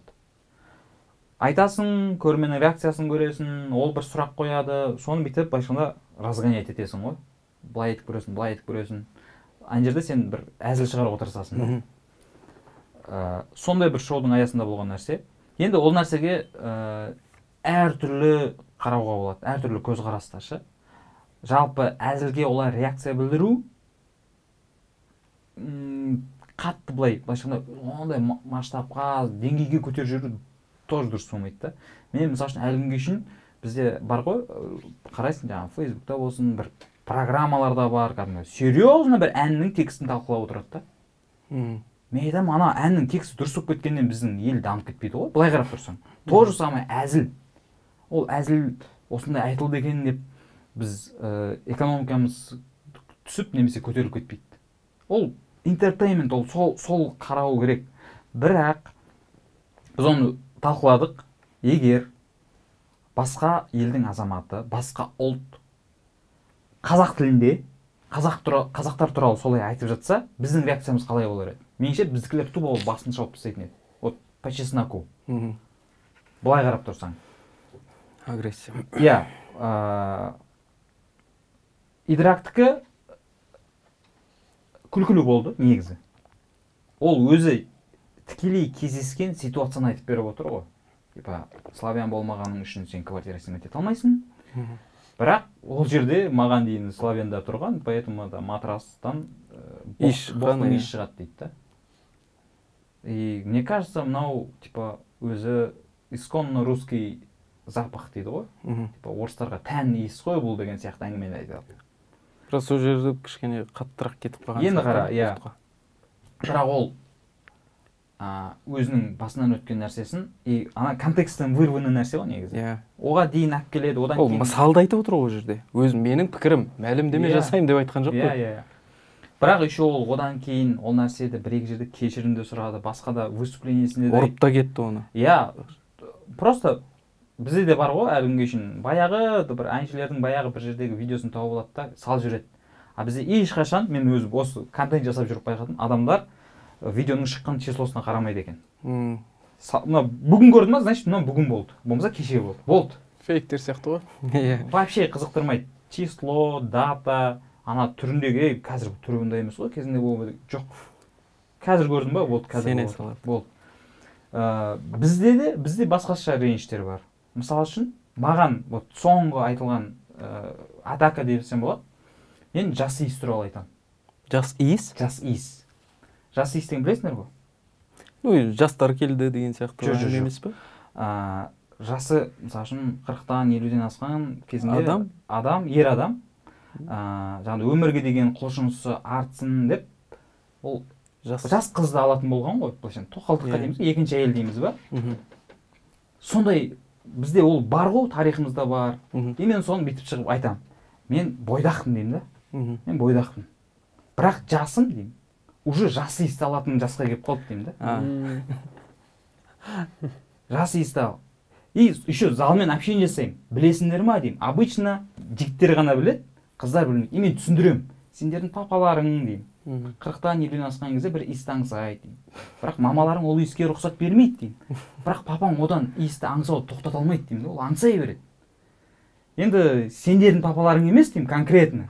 Ол ақшасы бар. Обычно ол ақшасы бар папалар деймін. Өзіне жас иісі позволить ете алатын папалар. И соған сен өзіңнің қызың сөйтіп неғып тұрсың ба? Неге біздің қыздарға сондай отношение? Мен айтамын, по идее мен сол ситуацияны әжуалап жатырмын ғой деймін. Но это не отменяет тот факт, что ағашки хотят молодых. Мен айтамын сол. Еще мен оның обраткасын да беремін. Ондай жас иісті аңсайтын, жігіттердің жас иісін аңсайтын әйелдер де бар деймін. Милых дейсің. Иә. Бүйтем. Өйткені мен өзімде сезем. Мен де бір әйелдер үшін жас иіспін ғой деймін да. Сезем деймін да, ана взгляттарын сезем деймін. Бірақ мен сразу айтамын. Так, стоп, қойыңыз. Мен милфаларға жоқпын деп айтамын деймін да оларға. Но, видишь, осындай тақырыптың көтерілуін біз қабылдай алмаймыз да. Біз үшін табу. Сен қалай ондай нәрсені айтып жатсың? Бұл сол ситуацияға менің көзқарасым. Сен или келісесің, келіспейсің, болды. Ол үшін маған келіп, сенікі дұрыс емес, айтудың қажеті жоқ. Мен ситуацияны айтып жатырмын ғой, еще өзімнің немен айтып жатырмын. Мен сол жасқа келіп қалдым, до того кәрі екенімді айтып жатырмын деймін. По идее. Мәселе ода емес. Қазақ қыздары бірдеңе болып кетті де емес. Мәселе өзіңнің жаңағы ойларыңда да болып тұр да. Сосын жаңағыдай біздегі жасы 50-ден 60-тан асқан кісілердің жас қыздарға жаңағыдай қарайтыны. Онда да бәрі емес. Иә, мен айтамын, онда да бар емес, ақшасы барлары деймін. Айтамын, немеренің иісімен шатастырмаңдар деймін. Но анықтап алайық. Иә, кейбір папалар бар, немересімен жасты қыздардың иісін аңсап жүрген деген сияқты айтамын. Бірақ видишь, ана бізде до того табу? Иә, ситуацияны, ол ситуацияны даже былай талқылай алмайтынымыз соншалық, ол туралы әзіл айту тіпті миға сыймайтын нәрсе да. Маған кәдімгі атака болды. Сен құндылықтарды итермелеп жатсың. Жоқ, сен неге қыздарға сондай отношениемен қарайсың дейді. Мен айтамын, мен қыздарға сондай отношениемен қарайтындар туралы әзіл айтып отқан жоқпын ба? Соны айтамын, үлкен ересек. Мен ең жаманы айтайын ба, юморда жүргендердің ең қиналатын жері өзіңнің әзіліңді түсіндіру.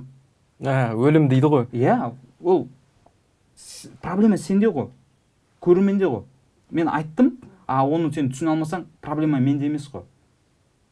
Проблема сенде болып тұр ғой, сен өзің түсіне алмай жатсың ғой. Күлдіре білу өнер, күлкіге қалу өнер дей ма? Жоқ. Басқа жағдайда шығар ол, басқа жағдайда ғой. Өзімше айтып қалып едім бір. Мен енді КВН-нен бері есептейтін болсақ, бір 15-16 жыл болып қапты да, әзіл. Сол кезден бастап, мен КВН-нің кезінде де мені КВН-ский туса онша ұнатпайтын. КВН-ский тусаның өзі. Неге? Мен влог әзілдер ұнатпаймын.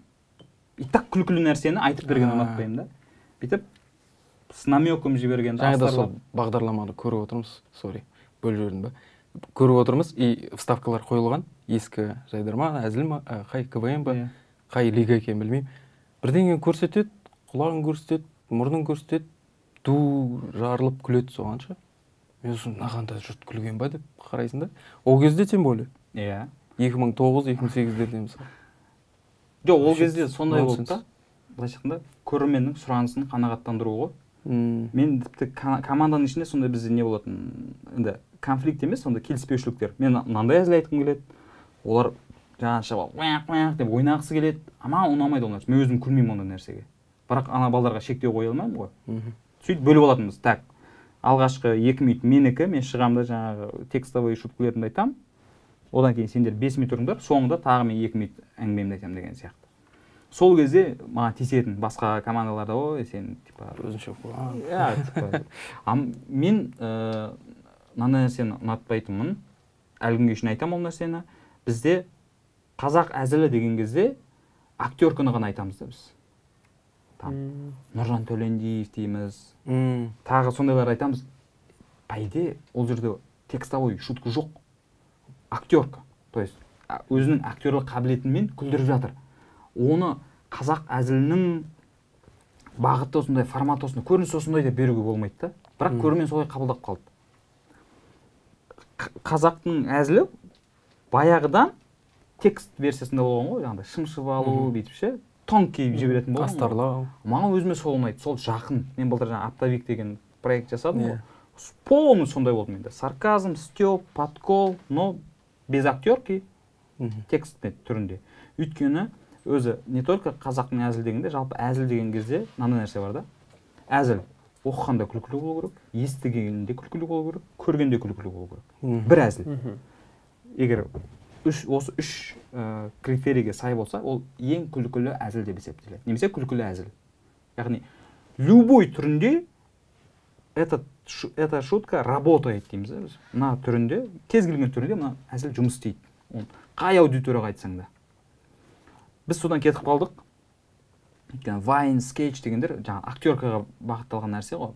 Бірақ стендап қайтадан соң қайтарып жатыр. Яғни ойлашы, сен енді былай елестет. Ешқандай декорациясыз, ешқандай қосымша реквизитсіз, киім бір полицейский фуражкасыз, просто микрофонмен шығасың, сен ғанасың сахнада, и айтасың, адамдар оған күледі. Текстовый. Болды. Сол нәрсенің былайша айтқанда көрермен қабылдап жатқан, өтіп жатқан, қазір сәнге айналып жатқанда біз қуанамыз. Негізі кезінде, былай тарихын оқитын болсаң, кезінде театрға дейін, театр, не дейді, театр ненің атасы дей ма, бір өнердің несі қылып тастаған ғой бізге. Стендап деген жанр болған да. То есть адамдар просто шығып, сахнаға шығып сөйлейтін болған. Сол арқылы күлдіреді. И сөйтіп болды. Енді жалықтырған ба бір адамдық не, сосын 2 адам, 3 адам шығып, уже театральный сценкалар ойнай бастаған ғой. Сомен кеткен. Негізі, бастан жаңағыдай, енді стендап деп айтпаса да, солай микрофонсыз былай. Форматы сол болған ғой. Иә, жалғыз адам шығып, бір өзінің ойын айтып күлдіретін болған ғой. Одан кейін сол фантомима, пародия, түрлі нелер шығып кеткен. Басында стендап тұрды. Бірақ оның жаңағыдай клубный версиясын, осындай қазіргі заманда, сол Америкада пайда болған ғой енді. Жаңағыдай клубта, барларда выступать етіп. Бізге де, мен де өзім ойлаймын да, мысалы үшін кезінде бұл далада небір адамдар болды ғой осы жерде. бір өнер паз адамдар болды ғой. Оларды ойламаймын мен сахнаға болмаса бір немен киіммен шығып андай бір көрініс көрсетті деп. Басында оларда бір өздерінің жаңағы өлеңдерін оқып болса да күлдіруге тырысып сөйтіп түрленіп кетті ғой. Қазір қайтадан осы бағыт келіп жатқан. Бұны батыстан келген деп қарауға болмайды да. Иә, боқтық сөздерге бола сын айтып жатқандар бар. Бірақ ол эмоция. И мен всегда айтамын да, неге сен именно сол боқтығын көріп қалдың деймін да. Хотя былай, если честно, мен шынайы болғанды жақсы көремін да, әділетті түрде қарау керек. Бізде қазір выступать етіп жатқан жаңа 15 адам ба, соның 3-еуі ғана боқтайды. 3-еуі ғана. Бірақ біз ана 3-еуін жалпылап жүреміз, сендерде бәрі боқтайды. И жаңағыдай сынап жатқан адамдардың көрсе, сендер боқтау керек па? Сонда не бүйтіп келеді ғой бізге? Сонда не стендап шықса боқтау керек па? Жоқ. Боқтап жатыр ғой. Сен неге именно соны көресің? Қалған 13-і қайда, 12-сі қайда? Иә? Просто жаңағыдай білмеймін оны, түсіндіре алмаймын. Енді бізде оны мен былай түсінемін да, қазақ әрбір ұлт, әрбір ұлыс дейсің, тайпа дейсің, басқа дейсің, әйтеуір өзінде бір киелі санайтын, өзіне бір құндылық ретінде көретін дүниелер болады. Мысалға, мен қазір стендаптағы мазмұнға тоқталып отырмын. Сол жерде бір жігіт атын жөнін ұмытып қалдым. Бізде танымал емес айтпақшы стендаперлер. Аты жөнін бірден айтып, ой, мынау ғой деп, жалпақ жұртқа айта алмайсың. Ал жастар танымал шығар енді. Біз жас емес. Сол жігіттердің бірі айтады, мен әкем мені тастап кеткен, бір әзілі керемет өтті енді өзіме. Аңсаған, иә, есімі. Керемет өтті, мені ана жерде жатып қалып, әзіл, қандай керемет әзіл болды мынау деп. Өзіне самоирониясы және оның құнды, қастерлі санайтын әке ұғымы туралы соншалықты жеңіл, керемет, ұтымды көрсете білді. Бірақ сол көбіне ұнамай қалды. Көбіне болғанда біраз адамға. Енді сол ұнамай қалды екен деп сол әзілді табу ретінде қарастырып қоя салу керек па? Әлде бұдан да ары қарай дамытып жалғастыру керек па? Жаңа Идрак Мирзализаденің оқиғасына қайтып келіп тұрмыз ғой.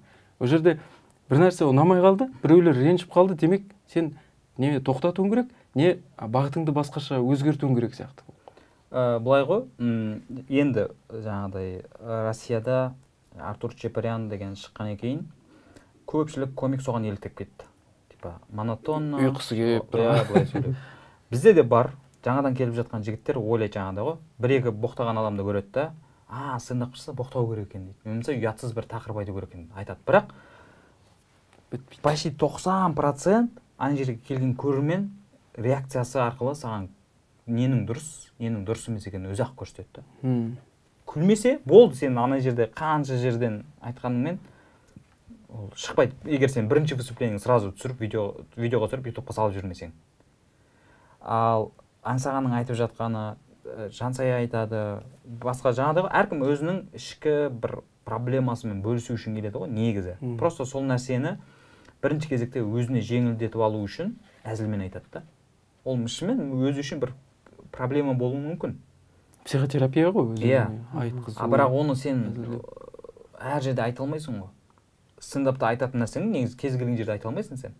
Бірақ әзіл арқылы сахнаға шығып айта аласың да. Оның артықшылығы сода.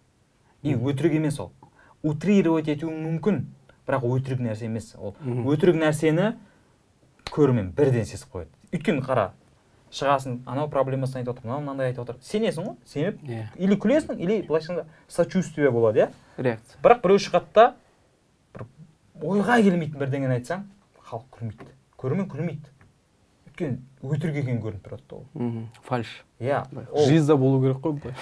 Жиза болғанда да, мен жаңағыда стендапқа жаңадан келіп жатқандарға, болмаса енді бастап жатқандарға всегда айтамын да, жизаны өзіңнің өміріңе кіргізіп айтшы деймін да. Былай жиза айта сол, өте уже жаңа вайнерский ход да. Ойнатуға жақын. Жоқ, и так, мысалы үшін, бар ғой, өмірде бар нәрсе, иә.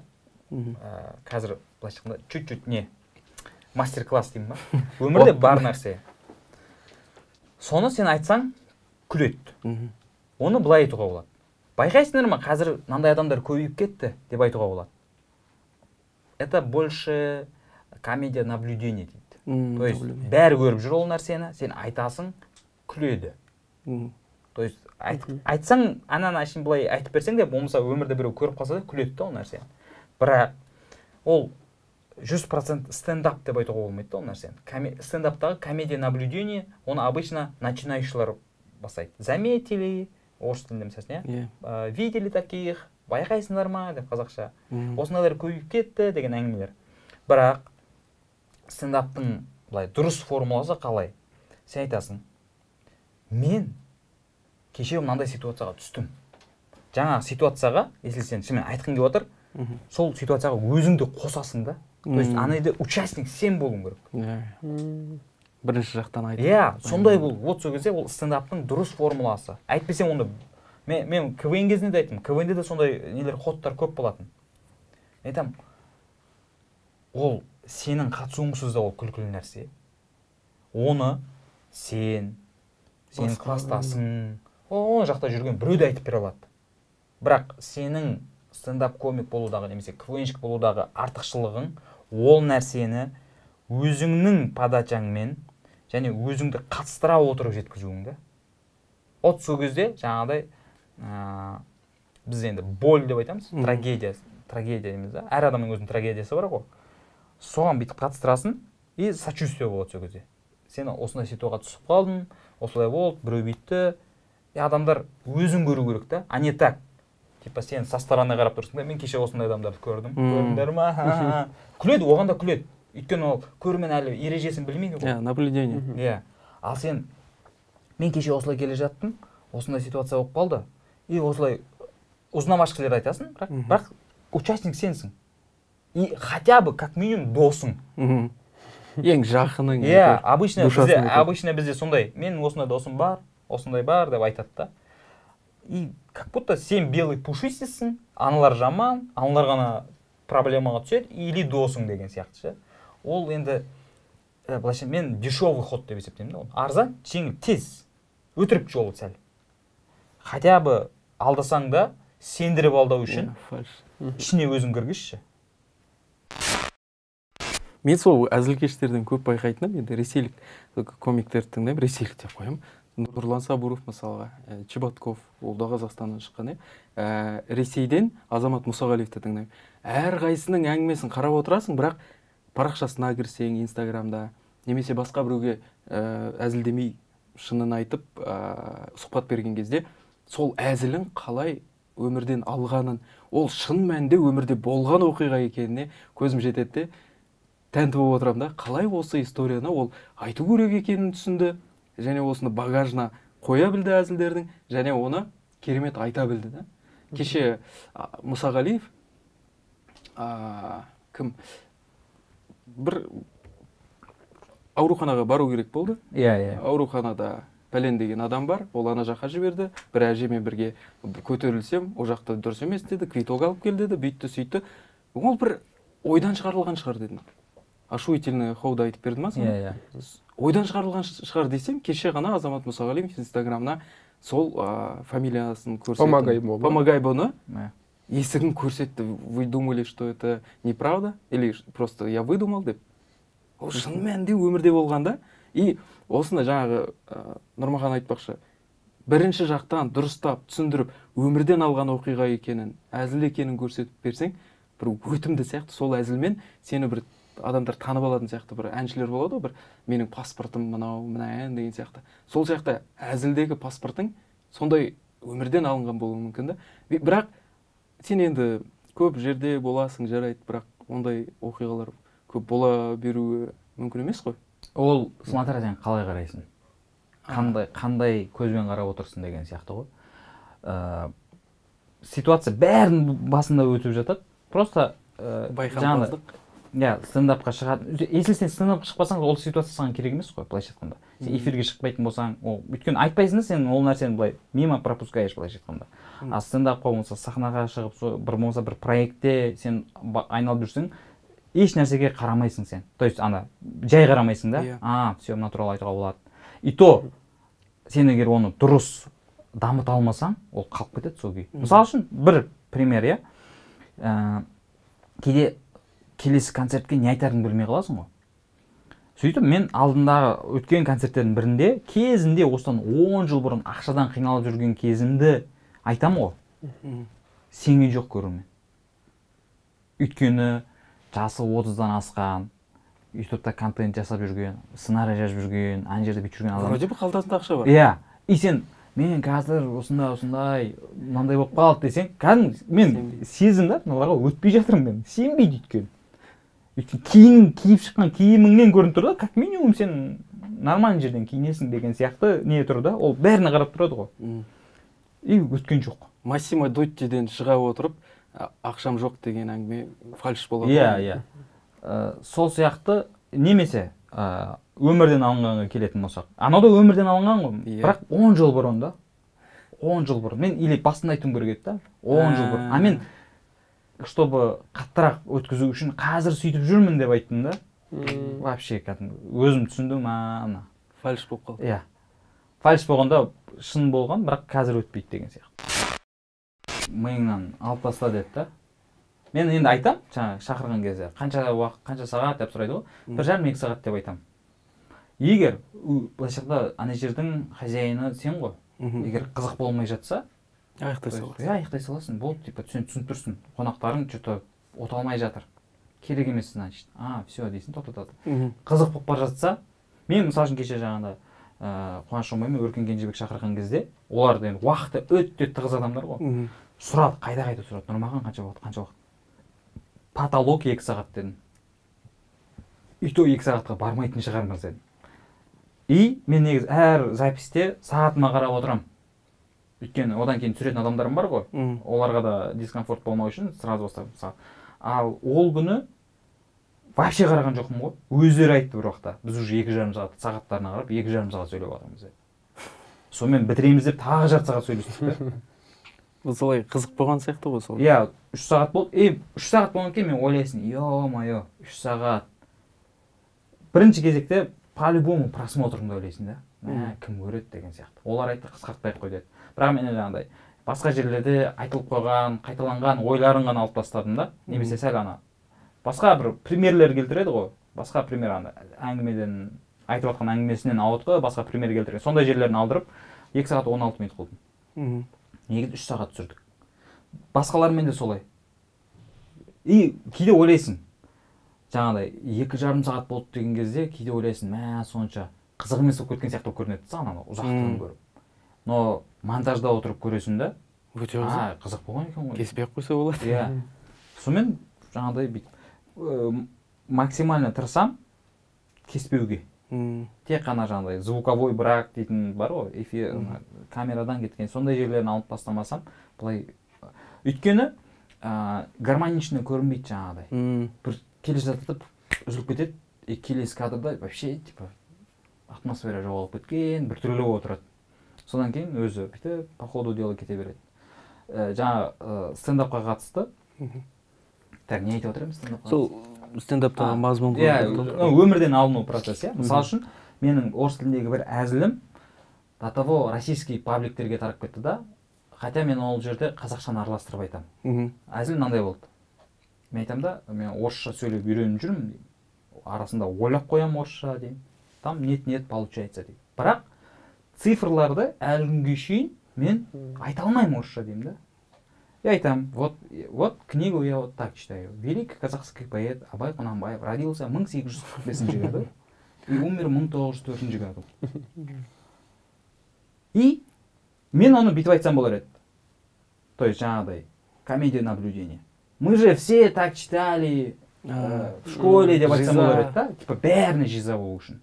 Хотя мен оны сұрағанда жоқпын, сен де сөйтіп айтасың ба, сен де сөйтіп айтасың ба, сұраған жоқпын. Просто мен өзім солай оқитын болған кейін мен солай айтам деп айттым. И анау тарап кетті. Маған Россиядан өте көп адам жазды да. Біз ағылшыншаны сөйтіп оқимыз. То есть ағылшынша оқып жатқан кезде цифрларды орысша айтамыз. Татарлар, башқұрттар жазды. То есть біз мектепте оқып жүрген кезде орысшаны сөйлемейтін кезде сөйтетінбіз деген сияқты. Тарап кетті анау. И ол нәрсені Россияға барып айттым. Наура. Өтіп кетті. То есть ол жиза не только Қазақстанда туып өскен, орысшаны дұрыс сөйлемейтін баланың басында болсын, бүкіл әлемдегі басқа тілді үйреніп жүрген кезде болатын адамдардың басынан өткен екен да. Ол тарап кетті. Анау как будто уже менің әзілім емес сияқты болып кетті да. Андай бір пабликтер текстовый версиясын шығарып жіберді. И одан содан бірінші біреу содан көреді. ВК-дағы бір пабликтен көріп алады да, маған келіп жазады, ұрлапсың ғой. То есть жаңа числосына қарамау деген темаға келеді да. И мен басында тоже жаңағыдай бәріне ақталып жауап беріп сосын қойшы. Әзілді мен все жібердім, бұл өзінің өмірімен өмір сүріп жүр, болды, кетті деген сияқты. Жаңағыдай ғой, просто формула. Сен или тезірек бәрі түсінсе екен, жаңағы влог та ғой, бәрі түсінсе екен, тезірек танымал болсам екен деген жаңағыдай комедия наблюдение. Осындай бір адамдардың сыртынан бақылап тұрып, осындай адам туралы айтамын деп. Сол адамдардың бірі өзіңді қылсаң, или хотя бы жаңағы досыңды қылсаң, ол более качественно ғой, былайша айтқанда. Солай жеткізу. Мен мысалы қазір келесі концертта мен қазір реально ұйқысыздықпен ауырып жүрмін да. Ұйықтай алмаймын просто. Таң атып уже таңғы 7-8-де от безысходности ұйықтап қалмасам, соға дейін жүре беремін. Емес сол туралы айтамын. Мен қазір осылай ұйықтай алмай жүрмін. То есть былай қарап тұрсаң, если сен обычно өзің шаруаңмен айналып жүрген адам болсаң, саған зачем ондай не? Ол нәрсені шығып сахнаға айту. Ол образды өзіңе киіп, фальш қылып зачем егер? Мен стендап комик сол ғой, не қалай өмір сүріп жүр, соны айтады. Бәрі жаңағы кедейміз дейді. Қазір өйткені стендапқа келіп жатқан болса, стендап айналысып жатқандар көбісі шынымен де студенттер. Ол студенттің қарны аш онсыз да. Жағдай жақсылары да бар. Бірақ оны айтсаң, мен күштімен жағдай десең, ол көрерменнің чуть-чуть хейтіне ұшырайсың да, ұнатпай қалады. Не мақтанып тұрсың ба деген сияқты. Поэтому сондай тұрмыстық проблемаларды айтуға тырысасың. Қалай ұйықтай алмай жүргеніңді, әйеліңмен қарым-қатынасыңды деген сияқты. Ол тек қана Қазақстанда емес, бүкіл әлемде солай. Мысалы үшін, Гарик Мартиросян деген комик бар, соның кейсі бар да. Мысалы үшін ол былтырдан бері стендапқа шығып жүр, бірақ стендап тусамен көрермендер қабылдамады. Тек қана Гариктің өзінің кезінен КВН-нен келе жатқан көрермені ғана күшті деп жатыр да. Бірақ оның қателік деп айтуға болады ол нәрсені. Неге? Ол жаңағыдай нәрседен қорқып, алдын ала қорқып, өз миллионер ғой. Ол миллионер бола тұра өзін артта қалып кеткен адам сияқты қылып көрсетті да. Көресің, өтірік та. Реально өтірік. Айтасың, Гарик, неге сен мынандай нәрсе айтып жатсың? Там WhatsApp-пен сообщение жазатындар түсінбеймін деген нәрселер айтады. Ол 2012 жылы айтылу керек еді ол әңгіме. Ол қазір айтып жатыр. И оған сұрақ қойған ғой, неге десе, мен айттым бір жерге барып, өтпей қалды дейді. Стендаптың өзінің несі ажырамас бір бөлігі өтпей қалу. Содан тұрады өзі. Ол біріншіден сенің аспанға бүйтіп ауға деп ұшып кетпеуіңе себеп. Сен жерге түсіріп отырады, бүгін жүртуің мүмкін, бірақ ертең өтпей қаласың. И сен өтпей қалған кейін сен башқында қаза бастайсың ғой. Так, неге өтпей қалды? Так, былай айтып көрсемші. Былай айтып көру керек шығар. Сөйтіп әзіл шығады. Мен оны қай кезде түсіндім? Бізде мына орысша стендапқа шығып жүрген кезде былай еді. 2 рет проверка өтеді, 3-шісі концерт. И сен материалыңды өзгертіп үлгермейсің. Айттың, күлді сәл-сәл, келесісінде сәл-сәл өзгертесің, болды, сонымен шығып кете беретінбіз. Өйткені жаңағыдай сәлем стендапта болды ғой, 2 апта сайын концерт. Сосын бір үлкен концерт болатын болды, оған мен 1,5 ай дайындалдым да. 1,5 айда 7-8 рет выступать еткен кезде, бірінші выступать еткен емес, 8-ші рет выступать етіп жатқан кездегі айырмашылығы кәдімгідей өзгеріп кетті да. И еще күшейді былайша айтқанда материал. Мен сөйлесем, маған тағы бір 2 ай уақыт берсем, мынадан вообще идеальный блог шығара алады екен ғой деген ой келді. Өзі мынандай нәрсе бар. Стендапқа шықтың ғой бүгін. Ертең тағы шығатын болсаң, кешегі шыққан материалың өзгермесе шықпай-ақ қой дейді да. Өзгертуің керек сен. Келесі выступлениеге дейін өзгертуің керек. Түрлендіруің керек былайша айтқанда. Подача жағын, әзілдің формуласын өзгертуің керек. Өзгертпей жаңа әншілер әр жерге барып бір әнді айта берсе, хит қой мынау деп ше, ол болмайды да, өмір сүру керек та былай. Өмір көрінеді сол кезде. Былай айтып көресің, былай айтып көресің, былай айтып көресің, шығады дейді.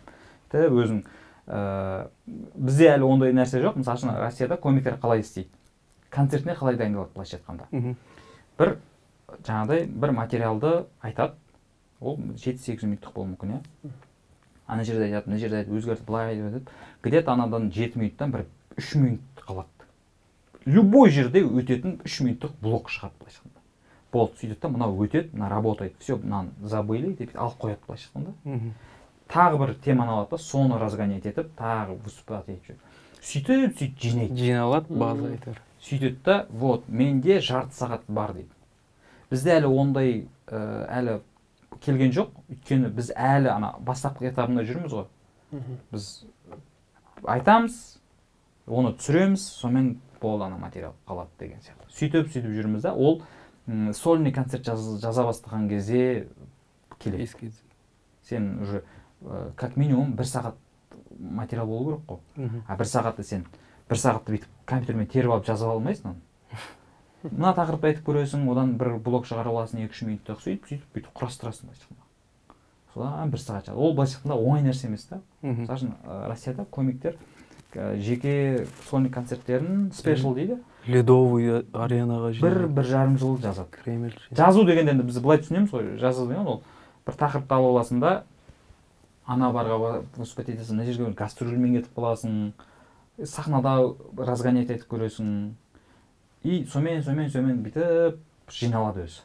Андай болмайды, сен отырдың А4-ге бір 5 парақ жаздың, соны шығып қана айту деген болмайды да. Өзгертпесең тағы болмайды. Немесе жазылған күйінде айтсаң, тоже болмайды. Біз енді жаңағыдай сценарий жазып жүрген кейін бірінші жазып алатынбыз. Ең басында жазып аласың. И содан ауысып кетсең, бір өтірік сияқты болып тұратын. Қарасақ, керісінше. Ауытқыған жерлер қызық. Иә. Наоборот, сен болай басқа жаққа айтып көресің, сол өтімдірек шығады. Мен қазір соңғы 2 концертке солай дайындалып жүрмін. Қазір көрсетіп алады мен. Қағазға бүйтіп жазып қойғанмын. Мына жерде вообще басы аяғы жоқ. Ұйқысыздық деймін. Сразу ұйықтап қалатындар деймін. WhatsApp сол секундта деймін. Төсекті күштілеп салу. Кризисна, иә? Мына жерде сөйлем жоқ та. И мен ана жерге шығып, сахнаға шығып, осыны білем ғой, мен қазір ұйқысыздық туралы айтамын, иә. Бастаймын да, ары қарап шыққанда өз сөзімен айту деген бар ғой. Сабақта өз сөзімен айтып берейінші деп. Стендап сол ғой, короче. Өз сөзімен айту. Өз сөзімен айту. Сол кезде ол шынайы, естественно, органичный көрінеді да. Ол жерде өмір бар. Иә, ал сен басын сөйлем қылып жазып қойған айтам десең, бірінші кезекте, ол басында бәрімізде болды, ұмытып қалудан қорқасың ғой. Өйткені сен, жаздың ғой, ананы түр нүктесіне шейін жаздың да. Оны енді жазуға болады, бәрін сен әрден мына версияны бір идеальный версиясына келтіріп аласың, содан кейін барып қағазға түсіруге керек та. Өйткені басқа информациялар көп, ұмытып қалмауың керек. Тек дайын өнім. Ал оға дейін осындай версия жұмыс істейді екен да. Ұмыту деген қорықпайсың, сен білесің қандай тақырыпты айтатыныңды, ары қарай өз сөзіңмен ұра бересің ғой, и бір шығады. И мен табиғи шығады. Бірақ ол нәрсені видеоға түсіріп алу керек та. Вот видеоға түсірмесең точно ұмытасың. Қалай айттым, ана жерде нәрсе айтып едім ғой. Біз қазір бір адамды отырғызып қоямыз, видеоға түсіріп отырады. Әр проверкада видеоға түсіріп алады, сосын видеоңды қарап отырасың да, мына жерде жақсы айтыппын, келесі жолы осы жерлерін айтамын. Мен енді осы жерде сәл қорытындылағым келіп тұр, бірақ қорытындының орнына бір подкаст тыңдау мәдениеті қалыптасса екен деген бір ниетпен. Подкастпен бастап, подкастпен аяқтайын. Подкаст тыңдау мәдениетін айтып отырғандай тірідей барып көру мәдениетін қалыптастыру үшін стендап подкаст дедім бе? Иә. Стендап қайтадан жазайықшы. Стендап тыңдау мәдениетін көру, кафеге барға барып тұрып тірідей қарау мәдениеті бізде қалыптасса екен деген оймен сұрағым келіп отыр да. Қашан, қайда, адресі, қанша уақыт, жиілік? Стендап желтоқсан деген ашылды ғой. Ол жерде күнде стендап, бірақ орыс тілінде қазір. Қазақша стендапты біз аптасына 2 рет проверкалық кештер жасаймыз. Ол жаңа қаз.стендап аккаунтында жарияланып отырады. Иә, Instagram аккаунтында жарияланып отырады. Мысалы, ертең бізде техникалық кеш деген сияқты. Ол аптасына 2 рет, 3 рет. Мынандай нәрсе ғой, міндетті түрде әр кешке барудың қажеті жоқ. Өйткені ол жерде до определенного, мысалы үшін қазір біз бір концертке 31 қазан күні болатын концертке дайындалып жатырмыз. Демек соға дейінгі кештердің бәрінде біз бір материалды айтамыз деген сөз, да? Бір рет қана барса жеткілікті. Иә, айына бір рет барсаң жеткілікті. Айына бір рет барасың, или сен концертный версиясына барасың, былайша айтқанда, или ол кезде уақытың болмайтын болса, оға дейінгілерді барсаң болады. Инстаграмдағы аккаунтты қайталай жіберсеңіз. qaz.stand.up. Осылай жазып қойық. Біз де барып қарайық. Біз де көрейік. Иә, бізде шай ішіп барып, барып қайтып. Ертең бейсенбі күн 21-не проверка болады, техникалық кеш. Сосын сенбі жексенбі күндері Астанада. Бірақ біз енді мұның монтажы біткенше. Иә, жалпы айтып отырғаным ғой, сендер келем десеңдер. Жалпы жаңағы аккаунтта жарияланып отырады. 31 қазан күні, ол қателеспесем белгіленіп қойған, 31-і немесе 1-і. Өркен деген театр бар, сол жерде өтеді. Одан кейін қазір біз енді, ол енді эфирный версиясы ғой, түсіретін. Оған дейін, немесе одан кейін, осы Алматыдағы үлкен залдардың бірін алып, 200-300 адамдық. Сол концерттің тағы да үлкен аудиторияға концерт қылып береміз. Сондай. Короче, айтып жатырмын ғой жаңағыдай, бәріне барудың қажеттілігі жоқ. Негізі ол барлық жерде сондай. Сен, мысалы үшін, білмеймін, күнде футбол көре бермейсің ғой. Сен дайындалып бір матчты өзің осы Реалмен Барсаны көрем деген сияқты. Примерно сондай болса, өйткені аудитория көп, сен бәріне бара алмайсың бәрібір. Біреуіне болса, біреуіне барсаң, соны өзі жеткілікті. Демек, жаңа айтылған Инстаграм парақшаға жазыламыз да, сол бойынша қарап жүреміз, қайсы техникалық кеш, қайсы концерт нұсқа. Соның өзіміз қарап жүріп, бос уақытымызда барып, көңіл көтеру керек. Техникалық кештің артықшылығын айтайын. Техникалық кештің концерттен артықшылығы, айырмашылығы да артықшылығы, біз ол жерде көрерменмен көбірек сөйлесеміз. Контакт көбірек, интерактив көбірек болады. Өйткені концерт болған екен, ол жерде уақыт, камера бәрі тұрған екен, сен біреудің уақытын алғың келмейді деген сияқты. Просто дайын материалыңды айтып кетесің, ал техникалық кештердің артықшылығы бізде не жоқ, рамка жоқ. Ұра береміз. Сондықтан подкаст тыңдаңдар, подкаст көріңдер, және қазақша стендапқа келіп тұрыңдар.